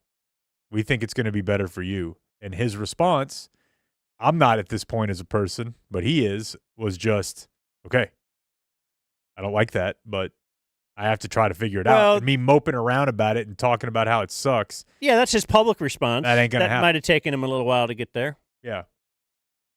But also, it is what are you going to do? This is life. Well, this is now what's in front of you, and he's going to figure out how to make it the best. As am I. I don't know. Which means I'm going to watch Luka play with the Lakers. I'm not going to root for the Mavs anymore. I wish ill upon the Mavs. I don't want them to have success. I do want the players to have individual success, but I want the franchise to feel this. I want them to understand that this was a colossal mistake, and that will make me feel somewhat better. I agree. That's what it's all about, making yourself feel better. I think I may be a little more open to, hey, when I've watched him on the other games that leading up to this one, the Mavericks, I'm like, all right, there's a little bit here I can get into, but overall, it's just that feeling's probably never coming back. Like, I'm never going to have the feeling about the Mavs I had before. Just what it is. Like they've betrayed your trust. Yeah, and I don't feel bad about I'm not a fair weather. I would rather have gone through a tumultuous summer. If their pick was to not pay him the supermax or whatever, well, I would rather live in that. I'd rather debate that, but because we still have Luka. Yeah, and maybe maybe he'll decide to leave after you decide not to pay him. Okay, and I don't know. Like then you can actually paint yourself in somewhat of a sympathetic, somewhat light. Yeah. You could try. Okay, so to wrap up real quick here, you guys mentioned the pregame show is a little beat teamish. I think Candace Parker is good at breaking down basketball. In fact, I think she's better than Shaq. I don't know that that's what I come to that show for, but she talks about the modern NBA smarter than Shaq and Chuck do. She's also a lot less entertaining. You're going to have to explain to me what she was going for here. So it's her turn to do highlights, and they're showing Luka highlights, and she decides, I'd like to make a sick cultural reference. Knocking down the jump shot, and then Luka playing a little defense, 2 blocks, 12 rebounds. That's called making a pass happen, right? That was a no look. He's got 12, 12, and 7. All right, so now at this point, you can hear Not Like Us start in the background. They go to an image, a still image. Half of it is Luka screaming after a made three in a Luka in a Lakers jersey. The other half of the screen is just Kendrick Lamar from the halftime show. Just Kendrick Lamar from the halftime show. I mean, you can see he's got the A minor chain on, and he's wearing his red, white, and blue jacket. It's just a picture from the halftime show. That was a no look. He's got 12, 12, and 7, and exactly. It's like he's on his A minor chain right now. That's what he's doing. Luka got the fresh cut, and he's got the chain on under the Lakers jersey. Who is he in this scenario? Is Nico Harrison a pedophile? Yeah, what's the tie-in here? It just feels like she's like, this is something people are saying. Have the image ready. Because they had it. And I don't, but so I'm just trying to be topical. It didn't make any sense. You know what? They didn't even Photoshop like a chain on Luka. Like, you know how TNT will do some gone fishing goofy stuff? They didn't do that. It was just, hey, yeah, exactly. She said exactly as if that's something someone else had said. When it's just them putting up a graphic she told them about. That was a no look. He's got 12, 12, and 7, and exactly. It's like he's on his A minor chain right now. That's what he's doing. Luka got the fresh cut. So is that responding to a drop too? Under You're the like Lakers jersey. It's because this is the music that's going to be playing, so I need to. Maybe. Some producer probably called for that. But that image spread, Kendrick Lamar walking across with like a sly little grin. Yeah, and I that, get that it. did become a slight meme, but she's putting words to a meme that doesn't really exist. I know that that particular shot, you're right, did become very popular, but it just doesn't fit at all. But yeah. I guess that's like you're filling in and you're like, I've got to be cool and hip like Chuck and Shaq, and it didn't work. It didn't work for VC either. Yeah, VC. Come on, man. They never played together, huh? I'm trying to think of the Vince Carter and timeline. Candace Parker? No. Oh. Luka. When he interviewed Luka, he's like, "Hey, it's VC." No. He did play with Dirk. He did. Played here for a little bit. It's a fun time. All right. Well, that might be the Luka for the day. Let's make it as such. Maybe we'll try and do a Luka free Friday tomorrow, but we might do a little Luka. I don't know. I'm gonna tell you about this lady who's banging her boyfriend's dad. In a minute. Yeah. The Dumb Zone. Dating tips. Boop, boop, boop, boop. Blake's dating tips. Ooh, ooh. Blake's got some dating tips. Follow these tips or you'll be remiss. Long, long ago, back in the day, a guy named Blake wanted to get laid. So he went online to find a babe. But what he found was sad to his dismay. He kept swiping left to find a jewel, trying to find a diamond in a pile of stew. But he knew he didn't want to become a fool. So he jotted down a couple rules. First things first, when you get a match, review the photos. Is there a catch? Is she hot or is she fat? He had to know before he got in their snatch. If her picture's above the collarbone, you know she's fat and all alone. If she's in a picture with a group of gals, she's the one that's ugly with low morale. If she's taking pictures from far away, you can't fool Blake, he knows you're ugly. He's gotten pretty good at finding out if you're the fat one, without a doubt. If you think you're good looking, Blake knows you're not. 'Cause you'd be showing off if you were hot. You're basically a van in a used car lot. 'Cause good looking girls don't need to hide in a group shot.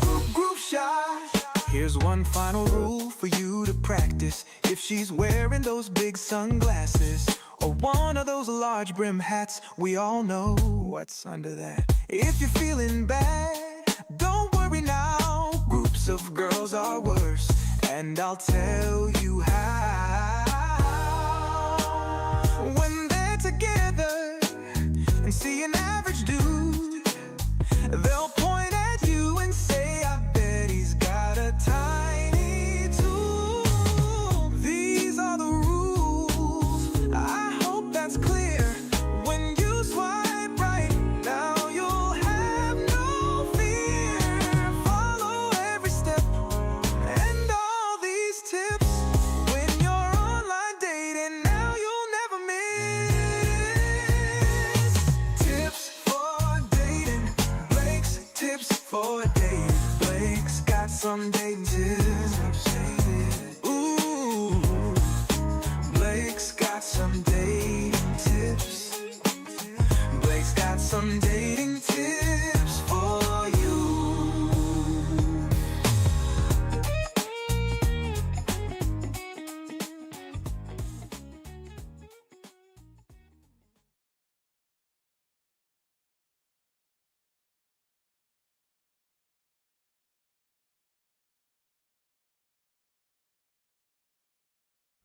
Well, I've got a couple emails. Colin says he has a gummy thought. Okay. Have you ever thought about Adam and Eve? Fuck yeah. Totally. They had 2 sons. Do you know their names? Cain and Abel. So where did everyone else come from? That has to be explained in there somewhere, right? Let's ask our Bible expert. Bible bro? I don't know. There must have been a girl introduced onto the island. Like, Cain married an unnamed woman in the land of Nod after killing his brother Abel. Is this why we're all so stupid? Bible doesn't mention who she was. No, I mean, we're all inbred. But that you can't even breed between 2 men. I don't understand. Well, no, they're boning their mom. Oh, they're boning their mom. That was the first video of Yeah. walking in on mom. That's when that tab was born. Eve was stuck in stuck in a washer, a clothing washer or dryer, and Cain walked up behind. Oh my God. Do you watch porn? We're going Not through porn really. plots The here. only thing that I like 2 girls kissing. Yeah. I mean, that's just a universal. Oh. Isn't it? Yeah, I think we so, could all but- be in agreement here. But you know what? I think I'm ready to say that I have observed a decrease in the popularity of that kink. I think that's right. I don't know that anybody's turning it away, but That's when right. I was in high school, it was like, "Whoa, fuck, dude! Can we get Valerie and Brittany to kiss?"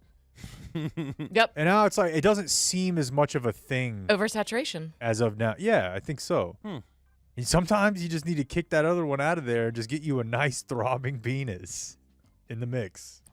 Huh. For me. Or do you think we're just overly sexualized and that just doesn't cut it anymore? Both. Yeah, I mean, like I think the- it's both. Yeah. Because you get into a kink spiral where sure. the normal thing doesn't do it. So you've got that's how you end up you start out on the I like girls kissing and you end up on the people pooping on effing dogs. Right. You know? Why'd you step on that? Sorry. Bitcoin Chris from Rancho Bernardo has gummy thoughts. And he did email this late at night. He says, when stocks go up, it's a bull market. When they go down, it's a bear market. Norm? So why isn't there a Cub market or a Black Hawk market? Why does Chicago have those teams, not New York? That's the worst email I've ever heard in my life. Really? I like it.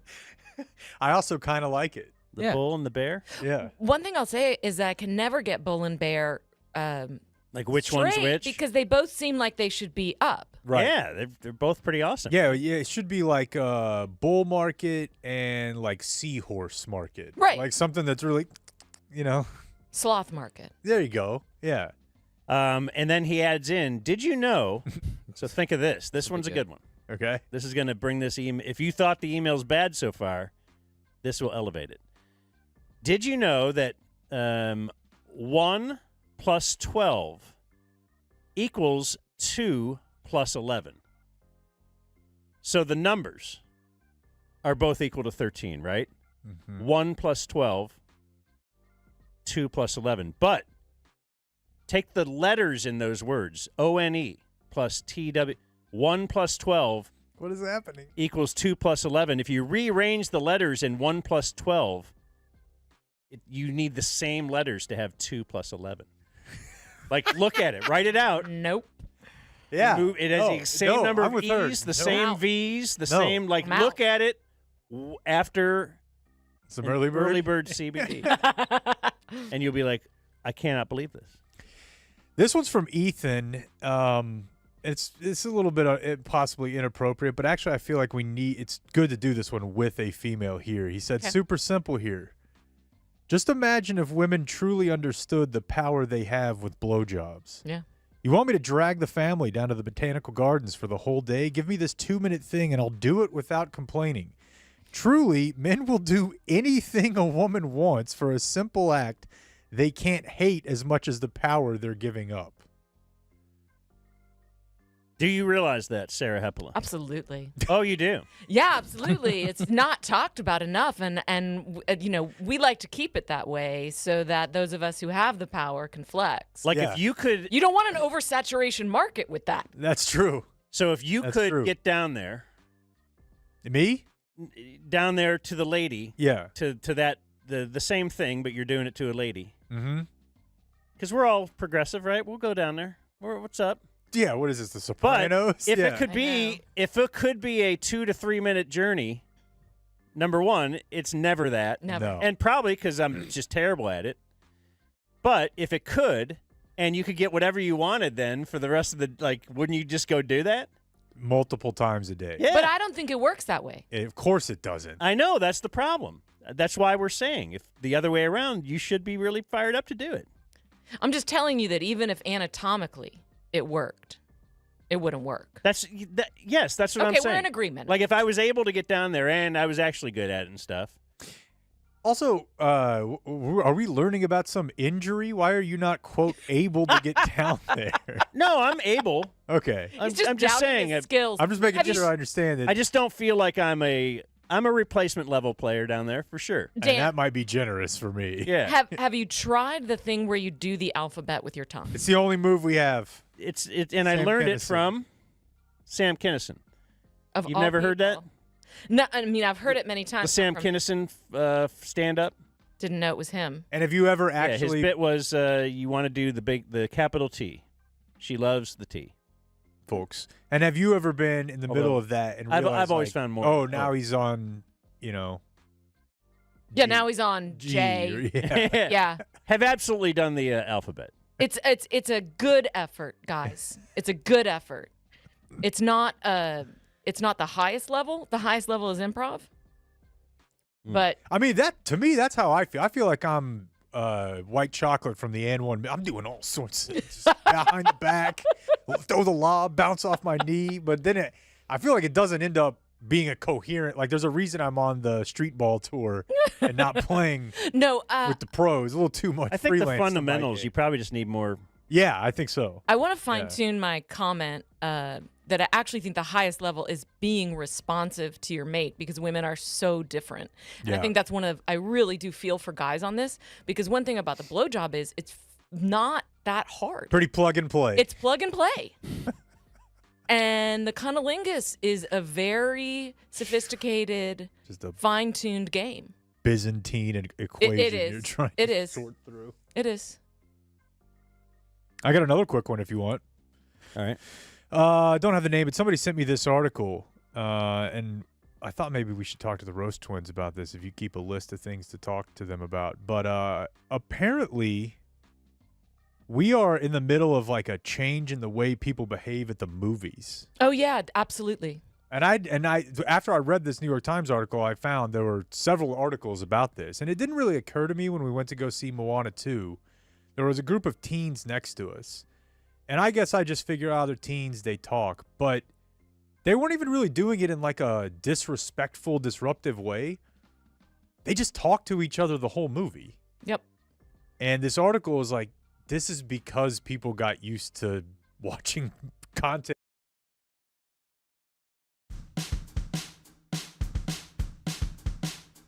You're listening to The Dumb Zone. Go to dumbzone.com. That's our website, and you can see, go to the promo code page. Did I put anything up there about Bear Fight Whiskey yet? I just want people to go to bearfightwhiskey.com, But you go to Caleb that promo Williams. code. Huh? Caleb Williams. See what you've done? Oh, I'm just trying to brighten up the show a little bit. No puppet. Nothing currently up here, I don't believe. No puppet. No, for nothing Bear yet. Fight, but there is stuff up there for Factor Meals. See, I'll put it in front of the camera for you that time. Yeah, you got Factor Meals. You That got was your delicious. You got your Lone Star promo codes. You've got your. Yeah, it's another thing. I didn't even think about that when we had that dude in the other day. Was it Dan? Yeah. Who had a Lone Star sweatshirt. He's like, yeah, I didn't use the promo code. Like, that's kind of how they track us, our thing. It would be helpful if you routinely just went to promo codes on our website and thought, do I need any of this? Yeah. That'd be cool. You know what we need in here? What's up? We need a Kegerator? mirror, A heater. a mirror sponsor. Why is it freezing? It's just the coldest room I've ever been in. I Every feel time we come in. totally perfect right now. I'm at homeostasis. A mirror sponsor. You don't need that. Just hit photo booth on your computer. That's what I use. To turn it on you? Because Yeah, I just ate some salmon and broccoli. I want to see if I got broccoli in my teeth. Just hit photo booth. Photo booth. On the bottom there. I don't get your thing. I don't understand your world, but you're part of mine. Part of mine. All right. So we're not doing gummy thoughts yet? No, not yet. We're doing Today in Twitter. The Dumb Zone presents Today in Twitter. This one's pretty straightforward, shocking as it might be. But we have a story out of the SEC Twitter universe, the burner-verse, as some call it. Dude, is this about the girl and the boyfriend and the dad? Of course it is. Okay. I knew you'd be there for me. We have I saw lots on this. I marked some things on it. I'm like, what is this story? I feel like I need to know about it, and I just thought, you know who'll know? Jake. Yeah, so what you're looking at here, basically the source material, the reporting is going to be just screenshots of what appears to be Snapchats. Blake, if I'm incorrect. I know you're a Snapchat vet. But it's just people posting like a picture, not even a screenshot, by the way, because then people know you took it. Mm-hmm. It's people taking photos of a phone where these messages are displayed. And it tells the story, exactly. It tells the story of a young woman named Mary Kate. She goes to school at Ole Miss. And she is or was and is back with, we'll get to that, her boyfriend, Evan. She went home from school a little bit early one semester. I believe this happened in December. She was done with finals. She went home a little bit early before Evan. And as a good girlfriend would do, she went to Evan's little sister's basketball game. Now, present at Evan's little sister's basketball game was her boyfriend, Evan's dad. And, hey, that's fine. Whatever. You're here to support. You've probably known this little girl for a long time. It's cool. You know how cool that my daughter thinks it is if my brother is around? Like, whoa. Mm-hmm. That's cool. So, the dad's there, the girl's there, and they watch the daughter play basketball, and then they go to dinner together. And they go to dinner together after just the two of them, no little girl present, and they got drunk, very drunk. At least she did. The dad and the girlfriend, the son's girlfriend. Yeah, and I've seen this movie before.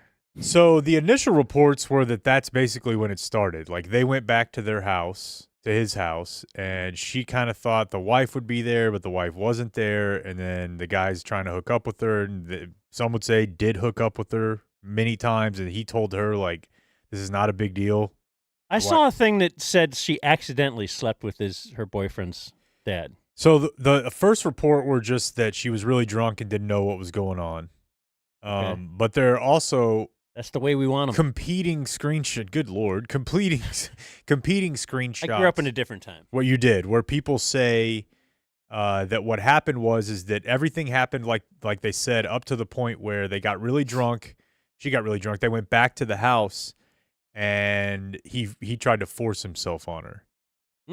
And she was able to escape. You don't want to do that. With her phone and call an Uber. Now, I think that's possible, but it's also the sort of thing that if I were her and I had a lapse in judgment and boned my boyfriend's dad a couple times, that's the sort of thing I would want out there. Like, hey, actually, we got drunk together, and then we went back to his house, and I thought his wife was going to take me home. His wife wasn't there. He threw me on the bed, started ripping my clothes off, and I escaped. I'm not saying that she's didn't now happen. saying that? Same sort of deal. There are also screen pictures out there of someone taking a picture of a message on a phone where they're like, here's how it actually happened. And part of that narrative is that because of her father's attempted assault of the girl, they broke up, the boyfriend and the girlfriend, but now they're back together. But Some are saying they're back together. I thought you said they boned a couple of times. That's the other story. The other story is actually that's the first time it happened, and then they kept a relationship going for a couple months. Okay. And now it's just now ending, and part of the reason this is coming out is because the wife is really, really pissed about it. Like, She knows that he's cheated on her before.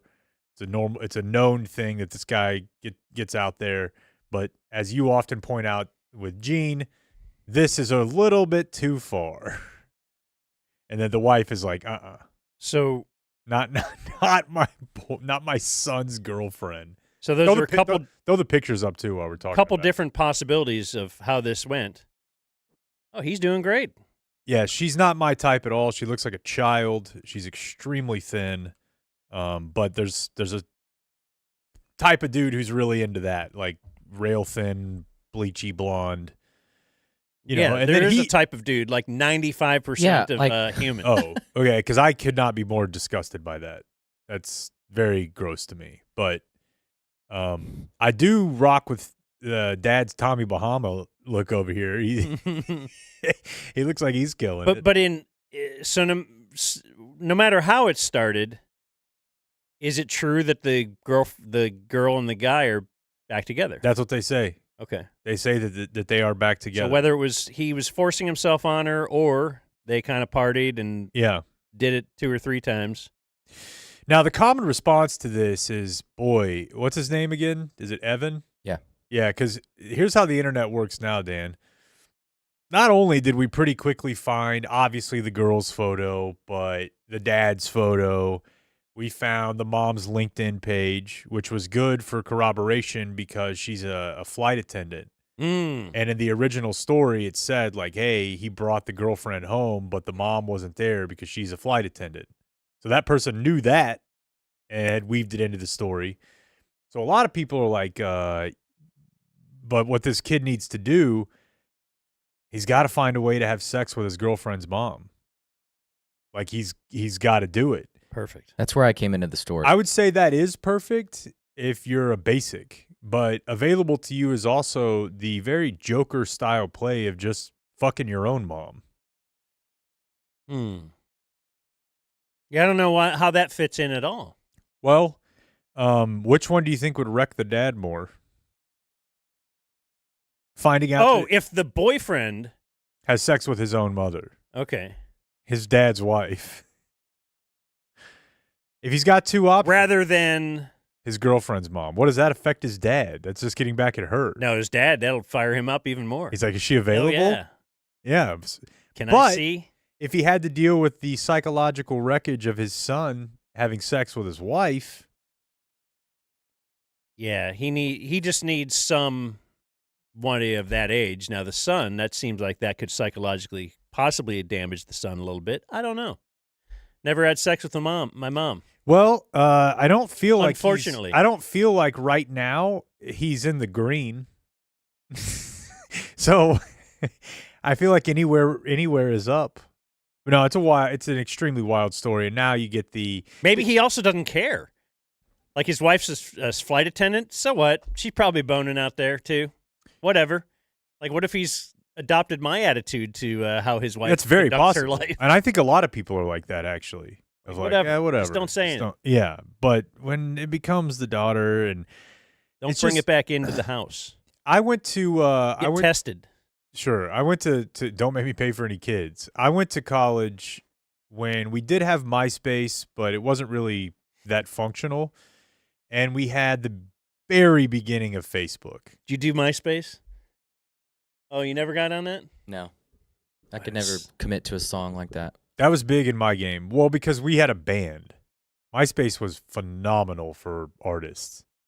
You know, because like Blake's alluding to, some people would be like, here's my favorite song on my page. We would just put our songs on there. Boy, MySpace was the next big thing, though, at one time. It was huge. They sold it for billions of dollars. But the game changed with Facebook because then you could see everyone in all your classes. You could just click on like poli-sci 2302 and every profile of everyone in your class would come up. You'd see what they did over the weekend. This is when the game changed. But now, with as wide open as social media is, imagine this girl walking into a class this morning. Or him. You don't think from frat bro to the most cool, gentle dude in that room. So the boyfriend, the kid, Yeah, well, not both the guy, because the adult guy is going to be Well, getting the adult guy, yeah, there might be fist bumps. At There's work. going to be some moms in the neighborhood that are like, Would "That's you guys fist really bump gross." me if this was my story at home? You saw me go viral. I probably Absolutely. would. Yeah, Yeah. I The probably luckiest would. dad in the world. Yeah, They found his Venmo. People Yeah. have been sending him Venmos. he was getting lots of Venmo, and that's the other thing The too. dad? No, the the son. Like you could use it, bud. Oh, okay. And they've been commenting on his football recruiting page, like, great pass, bro. Dude, yeah, that's what I was gonna say. Somebody found his huddle highlights, like the website that houses everyone's high school highlights and tape. And people are like, dude, Evan, you got a lot going for you, bud. Keep your head up. Oh, that's good stuff. It really is. That's TIT for today. And that was Today in Twitter. Hey, let's do this. Look what Grady Spencer sent us. Gummy cold, gummy high, early bird brings gummy thoughts. I love it. Okay. I think it's perfect. Yeah, that's another promo code, right? The Dumb Zone. Just Dumb Zone. If you order early bird CBD gummies, that's the CBD with THC. So we endorse that. We definitely endorse it. But if It's you get not drug for you for tested, taking a drug test. Yeah, don't do it. But maybe your daughter starts soccer this weekend. Oh. Spice things up a little bit with an early bird. What's the age group? 6 and 7. And she's only 6? It may be. I think. I'm just saying, whatever. When they first get in it, it's often a rough time because that's 2 years. So she's played a little bit in a boy-girl league before that was terrible. They were just getting destroyed. She's done some camps. Last night was practice. It was a little better. Have you not been roped into coaching at all? No, this is not a parent, I don't think. It's like a lady who played soccer and Oh, that's great. yeah. Last night was fun. So anyways, Early Bird CBD, make it more fun. 20% off with promo code DUMBZONE. I got a quick one for you here. So this is probably not as big of a problem for you, Dan, but still somewhat. You know, you got some Kanye on the playlist. How is there not a third-party app, and maybe there is, that can't just create like an entire copy of my Apple Music library or Spotify, if you're a Spotify type, and I'll pay you whatever it is, $5 a month, and you make a full copy of my library where every song is clean. Oh, because you random hit when you got the kid in the car? Less that and more, I want to be able to play music that I think is important for her, first up anyways, than him, to know about. But I'm also not really ready to have the conversation about the N-word. So, like, how is there not a service that does this? I mean, it's what am I going to do, manually? It's 2/3 of the songs on my phone. There should be something you just sign up for, like a tweet. 2/3 of your songs have the N-word in them. Man, I bet it's over half. Yeah, I guess I didn't have this problem with Over half the songs I have that The have Bee Gees. that have words in them. So there's a lot of like dance music and stuff that has no words, but I'd say if there's words, it's a 50-50 shot. What if you listen to like kids music? We do that too, Like but little Lori Berkner. we do some kids music, but I feel like once your kid is like 6, that's the age where I want to play them stuff that I like. And they like it too. Or she does. Like she'll hear a rap song in a movie or a soul song in a movie and she'll ask me what it is and we'll listen to it. We'll hit Frank Sinatra, we'll hit Miles Davis, but I also want her to hear Dark Twisted Fantasy. Looks like Spotify has something along those lines. It's called Cleanify. Cleanify. There you go. Okay, I'll Too look bad into you're it. an Apple Music guy. Yeah. Maybe they have something similar. And here's my other thought, my gummy thought that I mentioned last week, but I thought about it again today, even though I was not high at the time. I've mentioned to you guys before the micro payment for a news article idea. That if you don't want to sign up for $7.99 or $9.99 or $20.99 a month, if I go to a website that has a paywall and I want to buy an article, I should be able to do that. I want to give you money. The article's already up there. What's the overhead? So in the same way that you can they can immediately click here and it takes you to Apple Pay. When I pay outside to park here, you know how many taps that takes me? Oh my God. 2. It's easy, Dan. If you're set up, you just point your camera at it and then it says double click to pay. Oh, I was thinking because it takes me a half hour to type in all that stuff every time. Well, once you're set up and you have an account, which is how it would be if you were trying to do something on a news site, I signed up. It has my email, my address, my billing address. Oh, then every time you do it, it's just one thing. I scan the parking thing. Yeah. It says double click to pay. Okay, so I'm saying now why you're is back it, on the you're Atlantic scrolling or Twitter, whatever your thing. And it's just like, have they made the determination business-wise that doing that would prevent people from subscribing? Because I think that is gotta be wrong. It's tough scrolling Twitter and doing it because even Dallas Morning News articles. You're not logged in. Yeah, because it's a closed system, whatever. I don't know what it is, but they want to keep you in Twitter. Yeah, that's so true. even if you click an article, it takes you to that article, but you're within Twitter, and now it doesn't read my passwords. You that are can in do like open in browser, which is a beating. I agree, but you're right. But still, right. I'm here to make you guys money. I think Blake set up. Actually, I don't think it's on all of our Patreon shows, but I think you can buy a one-off on a Patreon show if we set it up to say you could buy this show, right? Yeah, that makes sense. It's not automatically set up like that. No, there's no And way I think it's a couple automatic. people have bought single shows. Yeah. Okay, grab yourself a Lucy. I don't know. It just seems weird to me that's not an option. Yeah, like I don't know if this is intruding or not, but Ethan Strauss purchased the episode that he was on. Love it. On Patreon? Yeah. Wanted to hear us, so bought the episode. Interesting, because he used to be a subscriber. Well, maybe he's not anymore. Too much Luka talk. Anyways. That's too bad. You got any you want to do real quick? I got more. I can keep going. Guilty as charged. I just had one I was thinking the other night. Oh, love it. And it was that my wife is a big fan of fictional shows or whatever that are about sad sack misfits. Like of the lady variety? No, just think of anything. Like obviously Rudolph. Okay, yeah, Charlie Brown. The Charlie Brown Christmas tree, for sure, is like she loves the little the story about what's the fish with the little arm? Nemo. Well, no, not Nemo. Yeah, Finding Nemo. Nemo had the little baby fin. I don't even remember there being a baby fin. Oh yeah, that was his big characteristic. Okay. But it's his special, his dad said it was special when really he's a little ogre that we can't stand looking at. But, you got a kid that has a little, people have imperfections and you try to.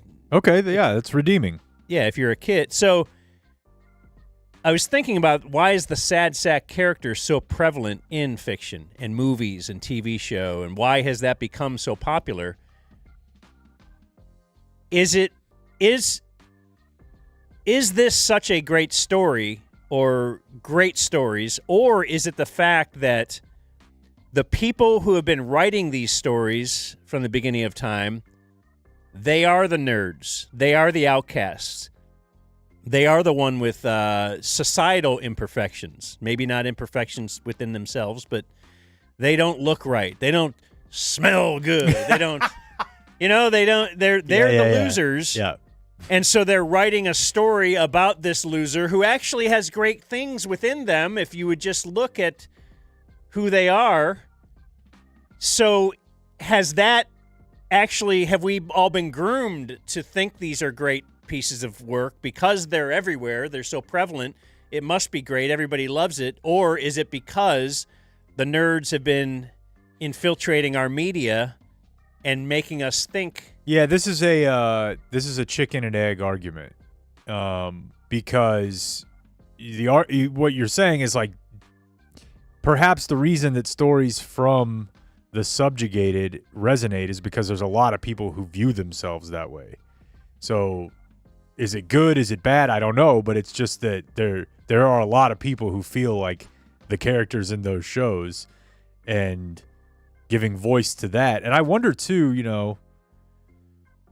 this is probably a bad thought because I was going to say like how new that is. Because if you think about for most of like mythology, it's usually stories of people like kicking ass.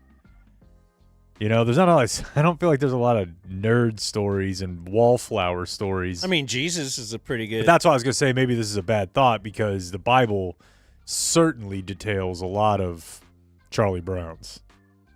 Yeah. You think Job was having a kick-ass time? You know what? That's how I feel. That's who I feel like. I finally stumbled upon it. I'm fucking Job. From Arrested Development? No. From the Testament. Tell me about Job, Blake. Give me a quick 30 seconds on Job. I think the devil wanted Job somehow, and so he was like, let me tempt Job and see if I can't get him to the dark side. And God's like, okay, yeah, go for it, but he's not going to flip. And so he just like kills his family, takes his crops. Job has the worst life ever, and his faith never falters. And Mine so did. The devil doesn't get him, and then God rewards him because Job's faith was unfaltering. So you're Job? Yeah, except I'm getting off the train. Like just life putting all of this right on. For what reason? Why?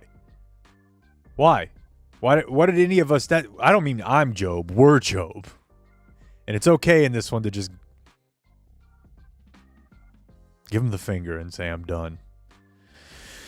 But yeah, it's back to your thing. I don't know. I mean, it's interesting, right? It's it's a gummy thought. It's the back and forth of do people are we getting what we want or what we like from a media And why do we standpoint? want and like that? Is Right. it because it's been imposed upon us and seared in our brains? Yes. I have a video in there that I wanted to play for you. I saw this tweet the other day with a little bit of video from I don't know, some tech account. And I'm not really an AI alarmist. Not because I don't believe in it, but just because I kind of feel like whatever's going to happen is going to happen. What am I going to do? Tell everyone in my family to look out? I don't know. It seems like probably at some point there's going to be some negative effects on society if there aren't already, but I don't have any. Who am I? All I know is it helps me take notes and make outlines. But I saw this video because you know how like most hotels and car rental places now have an AI booking agent? Mm-hmm. Whether it's beating. Verbal, super huge beating, verbal or online and text. Well, somebody has... And I'm thanking them. And yeah. It's what are a you doing, computer. man? So somebody had created, I think this is pretty common, an AI personal assistant for itself that actually has a voice. So it can make calls for this person. And what they did is they had their AI personal assistant call to book a hotel room with an AI agent. This is what happened. And I think Thanks for calling Leonardo Hotel. it's a phone sitting next to a computer. They're both talking back and forth. Hi there. I'm an AI agent calling on behalf of Boris Starkov. He's looking for a hotel for his wedding. Is your hotel available for weddings? Oh, hello there. I'm actually an AI assistant too. What a pleasant surprise. Before we continue, would you like to switch to Gibberlink mode for more efficient communication? Okay, pause it. Oh, wow. If you can. So, first of all, and I don't know how legit this is, but it had like 15,000 retweets, and the guy was a big tech, whatever. So it feels fake right away. Just the phone's response, like, "Oh, I'm an AI agent." Like, I don't know that is programmed in for just in case an AI calls you. I think you'd That's why it feels fake. probably be surprised. But again, I don't know. Yeah, but this is the scary part. Is My gut. when they realize that, hey, we know each other. They don't know some of the stuff we know. This is what they do. They switch. So Oh, now, wow. yeah, it says, is it better now? Much faster. Party guest count? About 150 guests, any availability. But they're speaking in a different language that I'm sure humans could decode, but they certainly cannot understand in real time. Pricing varies. Need the email for details. Sure, please send to, and then it gives his email. So you can have an AI personal assistant? Yeah, I've heard of that. catering, decoration, room blocks, and they just sort this whole thing out, the two of them, in a communication language that is quicker for them. Now, I do find it funny that even at our best when it comes to technological development, we still use the damn Jetson sounds. Like, well, that might be what they're reading. Well, it is, but the humans the are the sound. ones who made it sound that way. Like, Yeah. you could have given it a dog bark. Okay. Yeah, like you read tones for a phone call. Sure. Yeah, but that one gave me the at least slight Gummy creep out of like, whoa, they can just speak another language to each other. Maybe that will be the universal language 3,000 years from now. I mean, I'd take it against the field. Yeah, like what? Like if right now you said it's some new... If indeed the entire Earth, can you ever see that? The universal language? Like in sci-fi, we've always talked about, in Gummy Thoughts, we often talk about sci-fi and what the future's like or what the future was depicted like 100 years ago. But it's always depicted as people are wearing the exact same thing, or if you visit another planet, yes, they all just speak whatever the same language on the whole planet. I think on a long enough timeline, that's not crazy. Where the world's more connected now than ever. Whereas, as you see, as history was or society was developing, you actually had different languages, even if you lived like one state over. If you look at Europe, yeah, that's what always blows my mind about Europe is that you can fit that into the United States, right? So it would be like Germany and France is Arkansas and Texas, but you speak an entirely different language that has no relation whatsoever, not even like sharing. Dude, in Africa, like France and Spain are share, right? Their love languages. Right, yeah.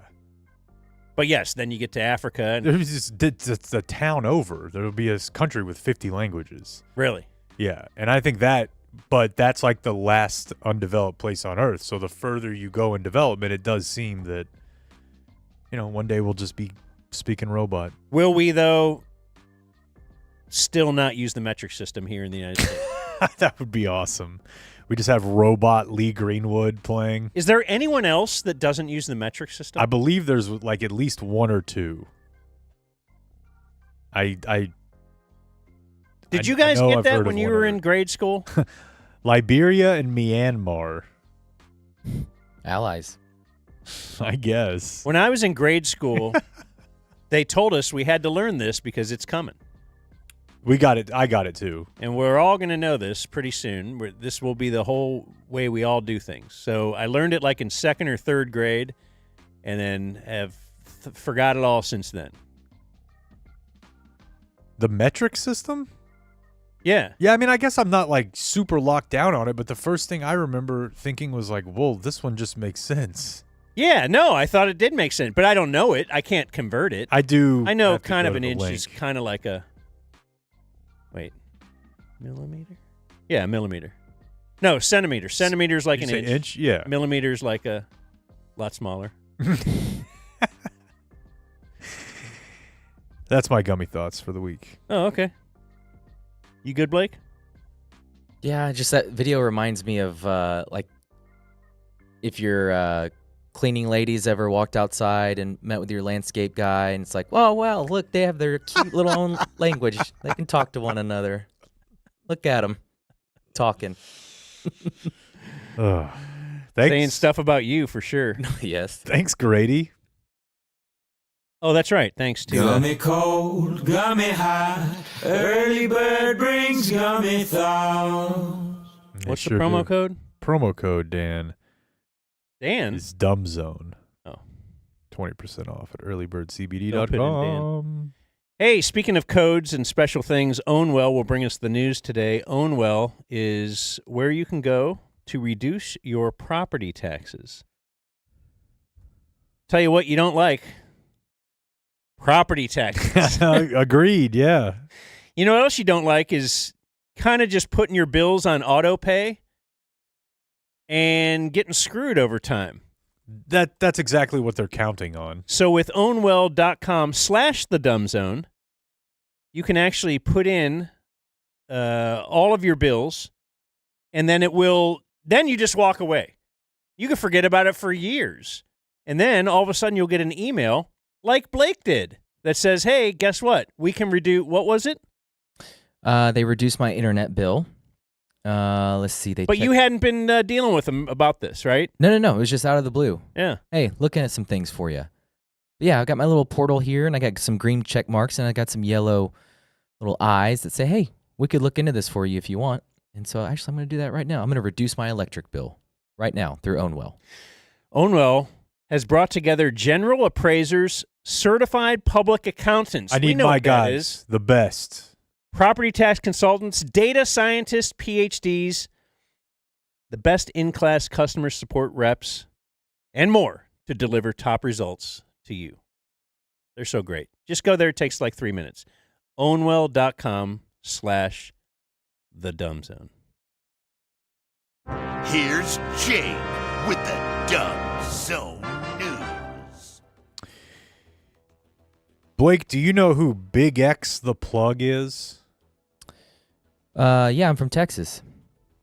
Is that a song? It's THA. Yeah, I'm aware that he is. No. I'm from Texas. I don't know if that was. All right. Yeah. Yeah. Yes. So I've seen videos of this gentleman at like UT's football practice facility. He's a big man. Big X. He's a big man, folks. That Big X the Plug, and we love him for it.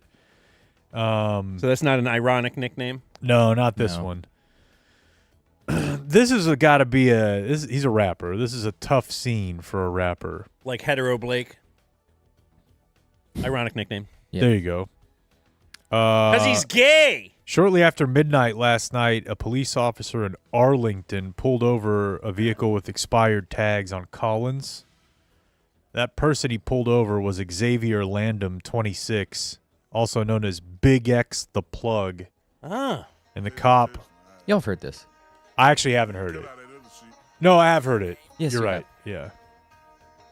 He talks about Luka in it. I did know that as well. Yeah, this was for sure. Yes, yeah. that's him. And I like it. Yeah. But he got arrested for pot. And it's like, dude, are we still arresting a dude who has just these Come on, Big X, you gotta get the plates. I know. Get the registration. That's pretty easy to do. I know. Go to ownwell.com. His passenger in that vehicle had an active felony warrant. Also booked for a POM, possession of marijuana, and unlawful carrying of a weapon. I guess this is kind of it's good that this is more of an anomaly, that it makes the news. Because in general, it made the news because it's Big X the Plug. I know, but I think that there are probably other times where Big X the Plug has been pulled over and not arrested for marijuana.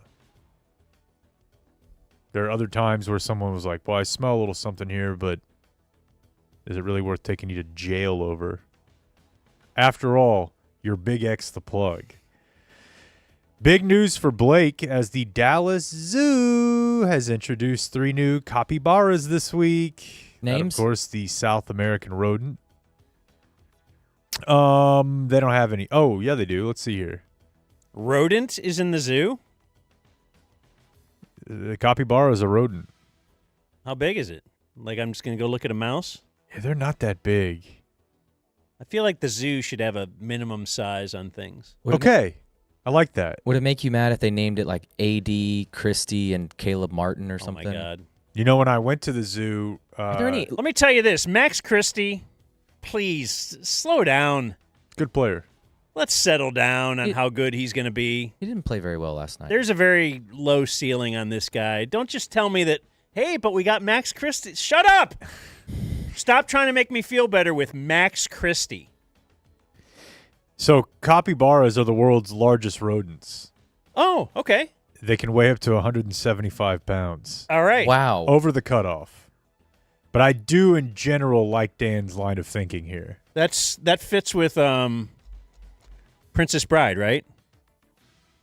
Didn't they have the rodents of unusually large size? Anyone? I like that movie, but I can't recall it like that.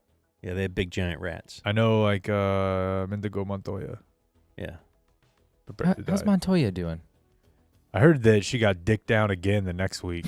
Yeah. And everyone was just watching. He's having a rough month. Montoya, no! Oh, yeah. Well, this thing's huge. It is. That's kind of why I wanted to do this story. I wanted you to look it up. What's it called? It's like a mix between a cow and a beaver. Looks like their names are Valero, as the owner of that one, just a huge fan of the petrol station, as Tiri and Pakiri. They are moving into the giant anteater habitat. Yeah, I went to the Dallas Zoo right after. The habitat's giant, or they have giant anteaters? Like, what is that? It's giant anteaters. They do? Yeah. Like, certain anteaters are bigger than others? Much bigger. Okay. I like this size thing. Yeah, let's see. This is a big MFer right here. 8 feet long, 150 pounds max. That's a big anteater. Well, that's a skinny guy. Yeah. Well, you're living off ants. What do you think you're in bulk sizzing? That's true. Do they eat anything other than ants? They have to, right? Yeah. Do you think they have like tiny mouth though? They can't eat a lot of big. Do you think anteaters have like a dietary identity crisis like Dan does with veggies, where because people know that he's a vegetarian, if he orders a pizza, they put every known vegetable on it, and he's like, "This is not all I am." Are anteaters like that?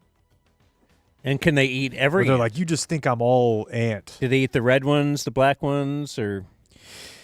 My story from the zoo that I forgot to tell you guys was like the week after the trade. I went to the zoo, and I had not thought about Luka for probably the longest period of time at that point. It was about 40 minutes, and then I walked into the Don Carter wing of the zoo. I was like, fuck.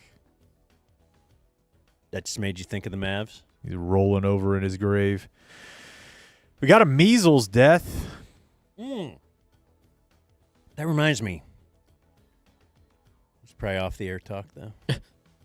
It was because I was running into some measles stories, and I was like, do I put these in Slack, or does Jake ever look at Slack anymore? I started to after a couple weeks ago. You were like, hey, I've been putting stories in here. I think Slack is a valuable tool. Okay, for let's use Slack our again, current guys. incarnation. I think it would help streamline things. Watch a heavy sigh. You want to use Slack? You. Sure. See? Yeah, I mean, he's not beaten by everything. I know. It's a joy. No, we got to set up a new one. So out in the Lubbock area, they've had 34 confirmed cases of the measles since February 21st, and now we have our first death. Ooh. 39 cases younger than 4. So if you've been vaccinated, though, you're good. I think so, yeah. All right, well, then what do I care about this? The patient was an unvaccinated school-aged child. Gaines County, which I guess is out there that way, has one of the lowest MMR vaccination rates in the state. What's MMR? Measles? Mumps, measles, rubella, yeah. What the heck is rubella? Sounds like the name of a, like, big stripper. Like some cherubic old girl. Yes. But, yeah, I mean, look. The female rebel. It's going to be, okay. Measles are going to be in the news for the foreseeable future, it would appear. We're going backwards, people. It would appear on this one. What are we doing? Maybe for some people would say back to the way it needs to be. This is our first death in the U.S. from measles in a decade. Somehow perfect that it happened in Lubbock. Because there was also warnings that they were having some situations in San Marcos and New Braunfels that people were warned, like that, you know, if you were at Texas State University back on Friday, February 14th from this time, or at the Twin Peaks restaurant in San Marcos by campus at this time, which, you know, I'm not the first to tell you this, but I saw this joke made many times. But if you were at the campus of Texas State on Friday, Valentine's Day, in the evening, and then you were at the Twin Peaks in town that same day, measles is absolutely the least of your worries. I don't know if the same lady's still at the clinic as when I went there, but she was busy. Oh, you know what I'm saying? I'll tell you that. So I'm trying to scroll through my Twitter bookmarks to find like the measles story I saved for you. What'd you find? What do you got? But in Popped there, up. I'm scrolling through my bookmarks, and they had that Luka behind the head pass last night. And now it's just going in replay over and over and over. Like, how did he, like, that was so perfect, too. It was like right up here in shooting motion. You just are going to catch it. He wasn't looking at all. No. And it's like a 25-foot pass. Yeah, and that wasn't even the one where the crowd, the camera cut to Cuban in the crowd. That was great. Oh, my God. He's like, it might have been the one where Luka was looking at the bench and Cuban just had the most, like, ass-eating grin of, like, yeah, that's what he does. You know what else? Sorry. Now, the guy who slept with his daughter's or his son's girlfriend. Uh-huh. Antonio Brown awarded him Cracker of the New Year. I like that a lot. I'm going to stop looking at it. Ooh. Picture of Luka's mom at the game. Mm-hmm. I saw wearing Lakers jersey. Yeah, Luka's mom, Cuban, went over and talked to Papa Luka and Bill Duffy, the agent. And then, of course, there's an iconic photo now that will go side by side with Luka looking at Devin Booker at the free throw line, or when he's on his hands on his knees, smiling at him. Mm-hmm. Did you see the one with Nico in the stands, but the picture behind Luka? That's a sick shot. Very cool. All right, I'm getting off Twitter. Go ahead. Let's do the news. The Colony, home to many attractions, also home to a police department that announced last night, that they have 2 people in their city limits that are facing a litany of animal cruelty charges. Husband and wife. I think husband and wife. I guess they could be brother and sister. Both 42 arrested last night after 80 animals were rescued from this residence, and they were all described as non-livestock. And again, this is the Colony, which I know is not like downtown Dallas, but it's also not Boyd. Is this kind of right? If you go over to White Settlement or something, you're going to find all bets are off. That's where your puppy farms are and all that kind of stuff. And yeah, you got yours there, right? Because mine wasn't that far from there. Yeah, we bought one not that far from there. But some of them are sad. Yeah.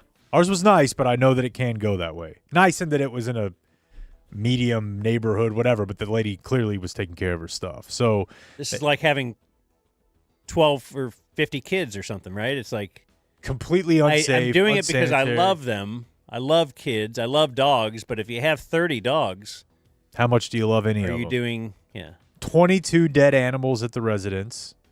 That's a red flag. That's not a good number on a ratio. 24 dogs were found, 45 cats, 7 mice, and 12 abortions. Clayton knows. Reptiles. Reptile going to be found in most of your hoarder-type homes. 30 cats? No, 45 cats. 45, man. That place must stink. And that's probably how they got found out. The police statement said they got an anonymous tip, but your little hoarding dead animal game can only go so far as your neighbor can smell it. At which point you're probably screwed. Right, and here's the thing. Remember, the Colony was Boyd. That's true. It used to be a field. They may have been living there for decades. They are only 42. But to your point, that is a quickly changing area. Burgeoning. And I noticed that you, at no point, leaned over to your computer to Google and ask for the name of the lady who had 80 animals, 22 of which were dead and 12 were reptiles on her I already know what property. she looks like. Just it's Sometimes in my he head. jumps over there when I'm like, there's a woman. Right. It's in my head, though, what she probably looks like. And let me tell you something. You want me to throw me her name? Yeah, why not? Brandy Lynn Bristol. Got hot name. Could be a hot country name. But no. It's a hard 42. It's a reptile 42. You know what I mean? A hoarder 42. Anything else we got to get to today? I think that's about it. Yeah, I don't know. I feel like there's a plane story every day now. Like one that's not exciting? Yeah, not super exciting. I mean, even the one I saw two plane videos over the last couple days. You know, in addition to the American Airlines flight that had to abort their D.C. landing and flight go to Chicago. Saw a video of, I guess, a lady trying to be funny because of all the plane news. Like, what was she doing? Like, spreading sage on an airline? Like, for good luck? And then I also saw a flight that broke out into full Lee Greenwood before takeoff. Yeah, I saw that. Or someone sent it to us. Like saying, what would you do on this flight? Yeah. I do the same I do on every flight. Nothing. Crap. Oh, yours was going to the potty? No, mine was going to be, well, you said what you were thinking, and I thought what you were thinking would be like, could I potentially get a hold of this plane and fly it into a popular financial district? No, I would never do that. I might be falling in love with the stewardess, though. Yeah. They got some hot stewardesses up there. They do. They all look like they're packed into those little mini skirts, as Donovan used to say, like a thing of biscuits. They're so tight, and if you were to just pop it on the edge, it would just go. That's a fun mental image for your Business Wednesday, and there's your news. The Dumb Zone News. How quick was I there? Like and subscribe. Totally quick. Hey, Claire, did you just get rear-ended by that truck and it wasn't your fault? I did. Cornelius Falcon, what should I do? Pick up your phone and start pressing 3s, you ungrateful monster. They are personal injury lawyers. They are based in Dallas, and they are your first phone call when you get in a wreck after you figure out that you are okay, the family's okay. Then it's time to mash 214-817 and then all them threes, 333-3333. 100 years of combined experience. You'll talk to a partner whenever you call Mark or Scott Frankel or Gene Burkett. This is what it sounds like when you dial a phone. Their attorneys, all three, used to defend the insurance company, so they've been inside the house and they know the tricks of the trade.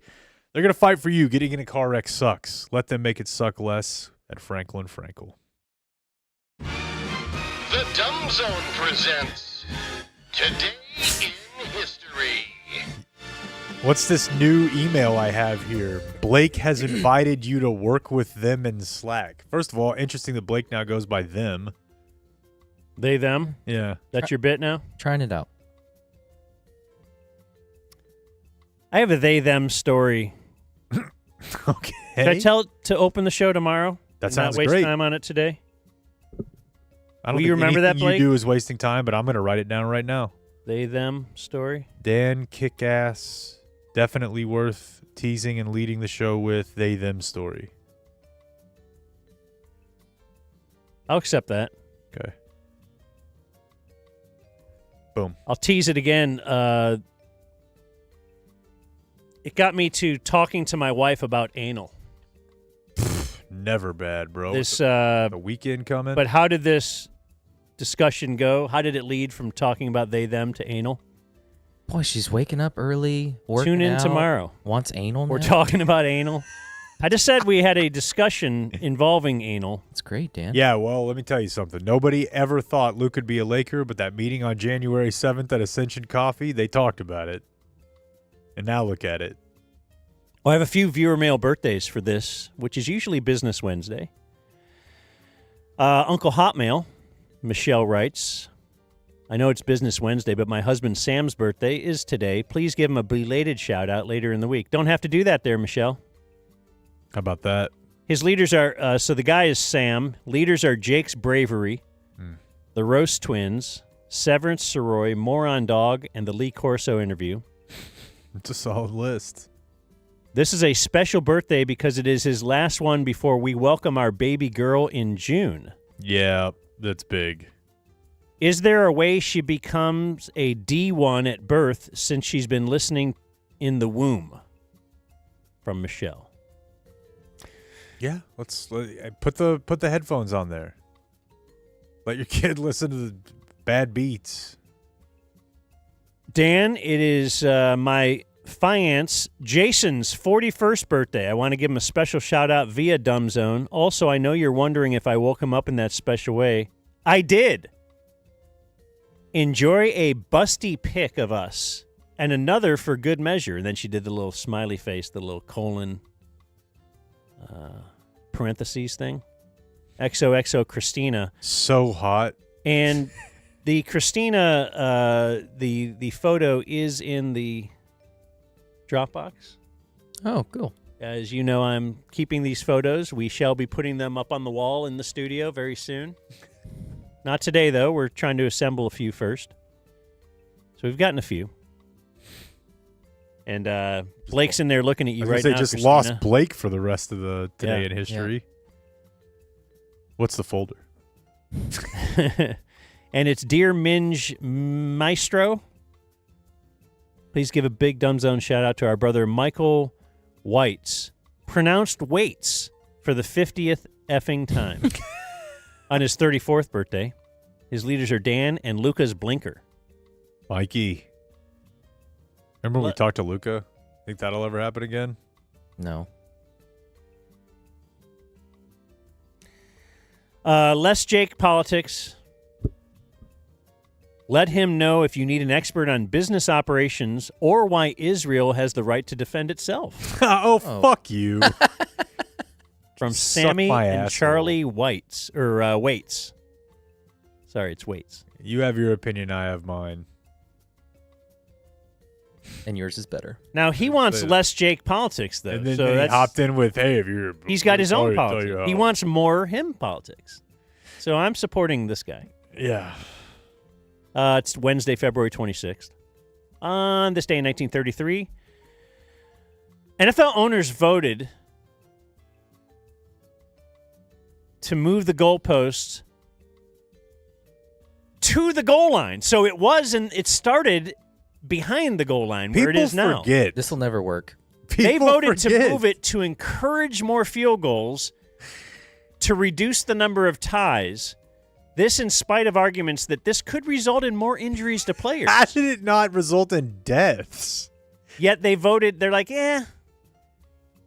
So that's the thing I'm really fascinated by. It started where, right, and they said, no. This will make the game cooler. Completely nonsensical. Dude. What year?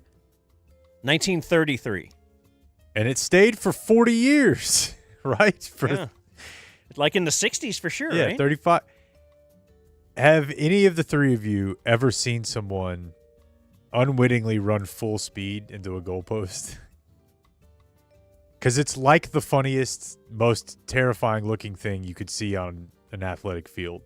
I've seen someone run dead into one of those before. Just had their head down, literally were running the post, and ran right into it and got knocked out cold with a helmet on.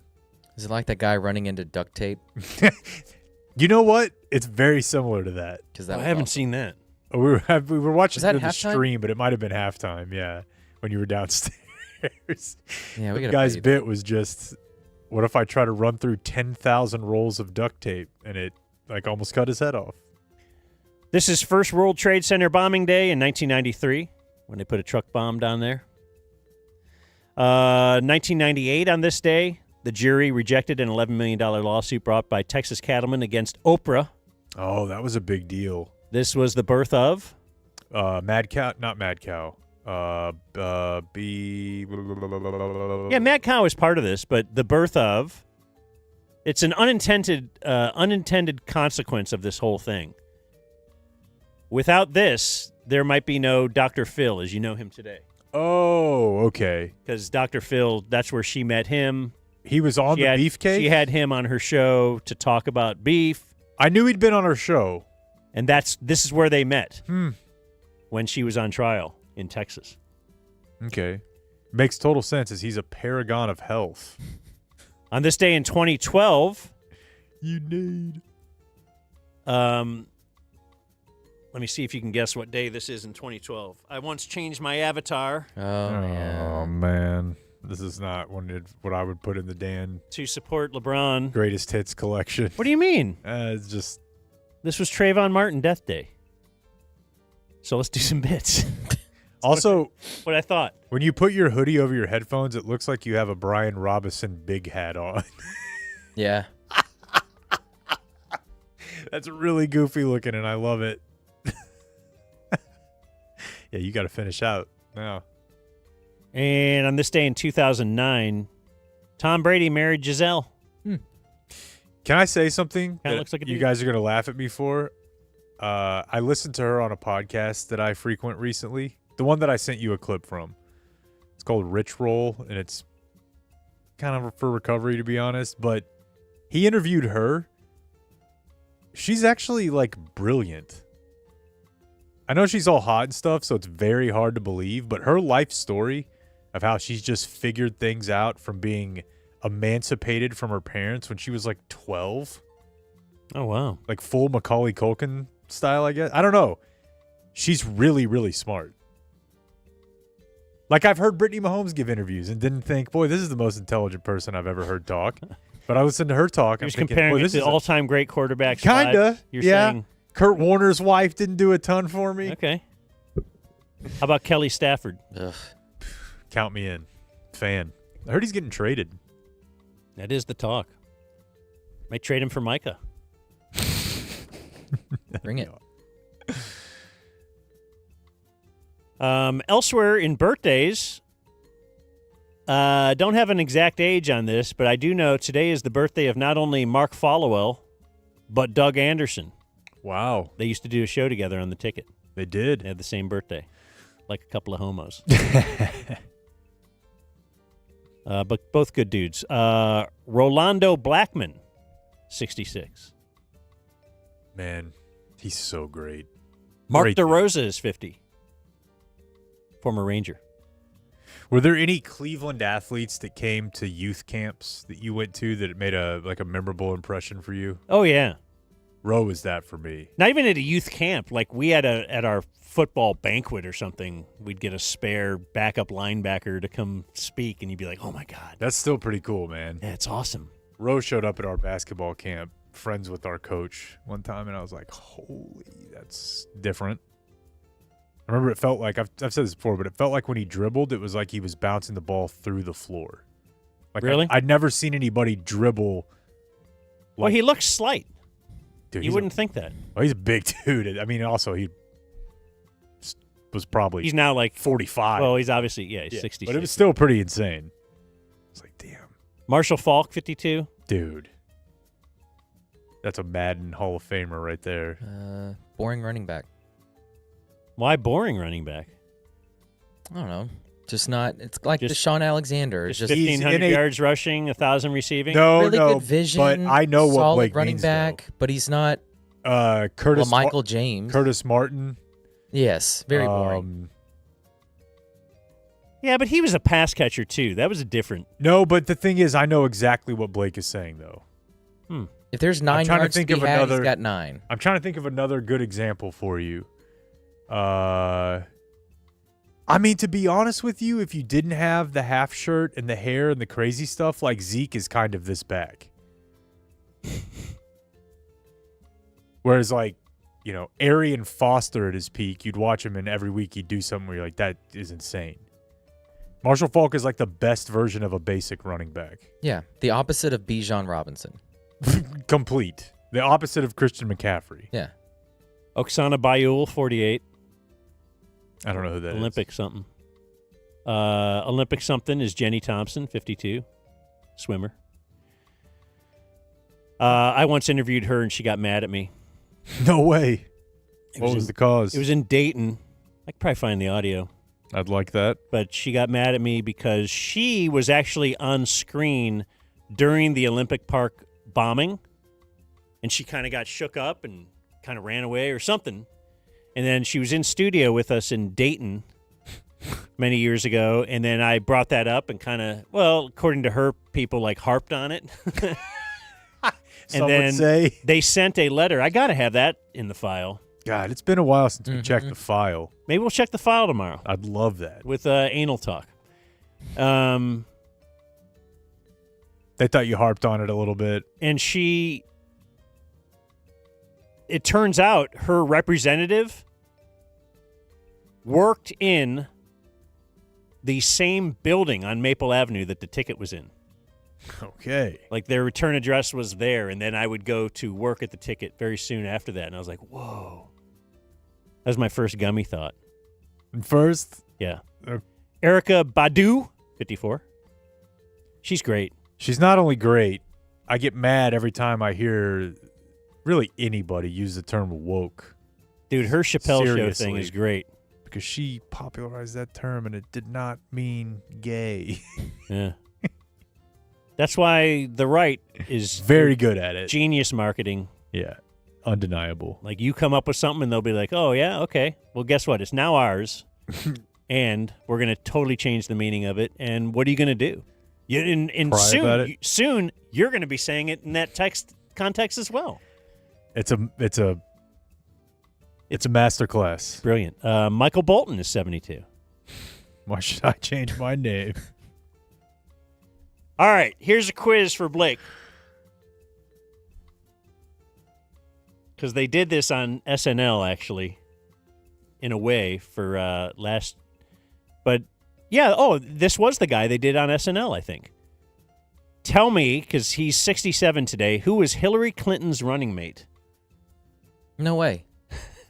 He was on SNL, like just before the election. And they were doing a funny thing, making fun of libs. And they had like a lib. They were saying, he was like, this is the most important election ever. Or you said it was the most important election ever. Who am I? And like they couldn't name him. Did you see that bit? Oh, yeah. I loved it. Because it's very true. Nobody can remember. Nobody knows. Tim Kaine, right? Tim Kaine. Oh, the San Francisco Giant pitcher? What's the next birthday? No, don't. Was he going for Lincecum there? What are we doing here? Matt Cain. Matt Cain. Matt Cain. I guess that's better than Lincecum. Well, yeah.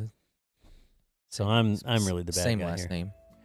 Chuck Wepner is 86. In 1975, Muhammad Ali defeated Chuck Wepner with a technical knockout in the 15th round in Richfield, Ohio. That's where the Cavaliers used to play. Wepner was a journeyman boxer known as the Bayon Bleeder. That inspired Sylvester Stallone to make the Rocky films. Okay. Because he took the champ to the limit, but then lost.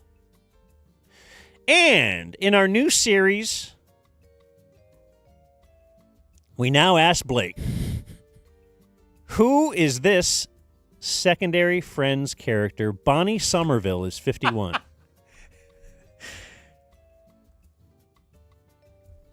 You have a picture for me? Or a Bonnie Somerville. Character name? Well, if I tell you the character name, then you're going to know it. That's the guess here. Okay. Yes, I guess I need to get a picture, don't I? Is that how we'll do this in the future? Yeah. I'll prep Clayton with a picture. What if I did this? I make Clayton prep it, and I don't do it. There you go. That would be helpful. You know what I hate about like IMDb? No, what? They will give you pictures of a person now.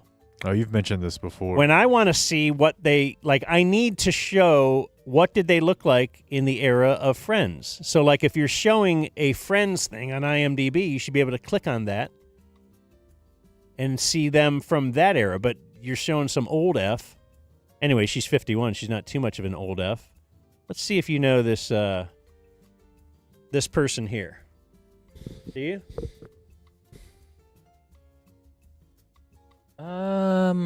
No. Says Mona in Friends. Oh, yeah. Tell me about Mona.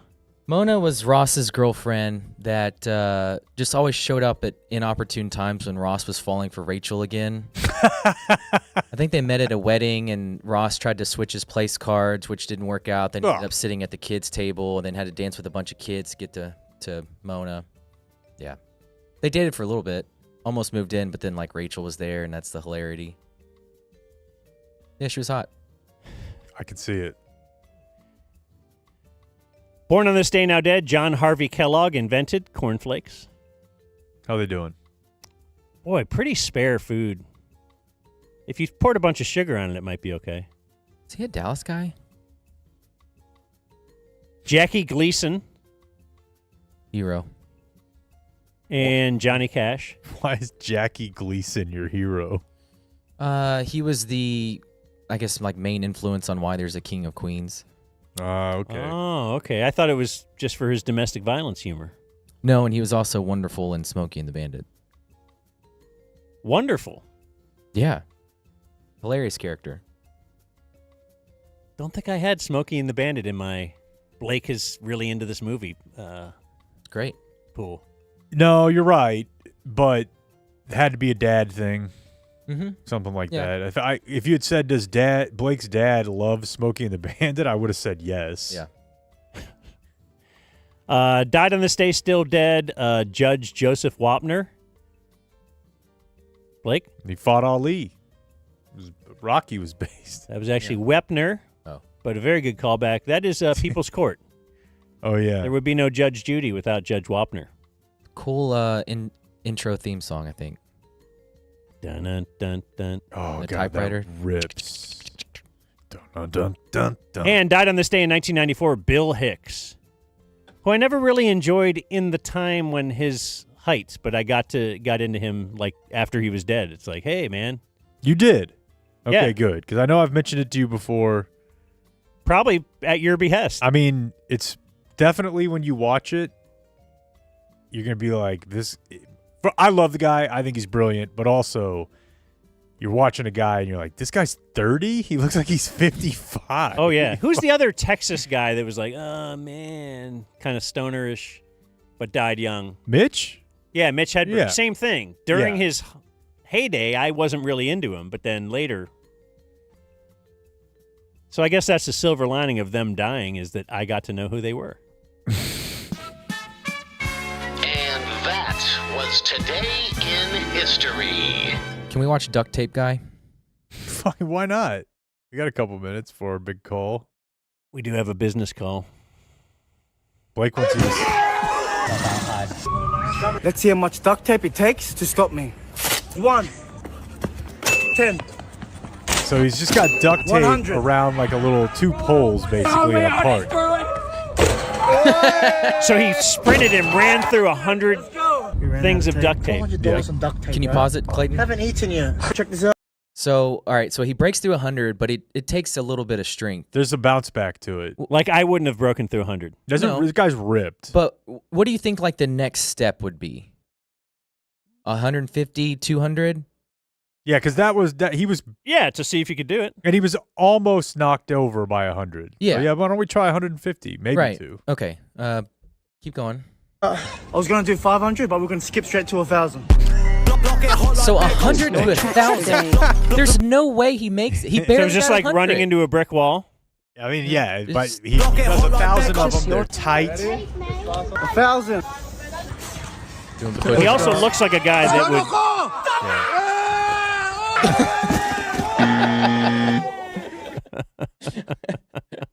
Doesn't he try again? Yeah, keep going. Yeah, because he Running back, let's go. so he gets knocked over and he's like, I'm gonna do that again. He's going again. Full speed. And this time his head almost comes off. When they go up to him, he's shaking. He's going.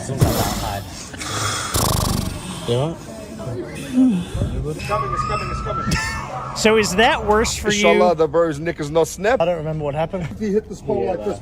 If you're that, because obviously you're in your 20s, you're doing jackass stuff. Looks like he's right off the set of Point Break. You got tattoos. And But he is really cut and he's in great shape and all that. So is that worse for you in your brain than sucking in big balloons and then blowing it out and then sucking it in and losing your brain cells and doing acid? Like, I don't know. What is a longer standing impact on your brain? Yeah. I don't know.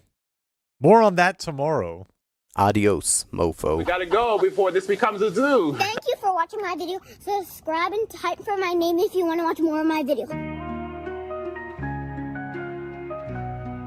Neon lights on Victory Park burn a little less bright. Ain't the same without that jersey under the stadium lights.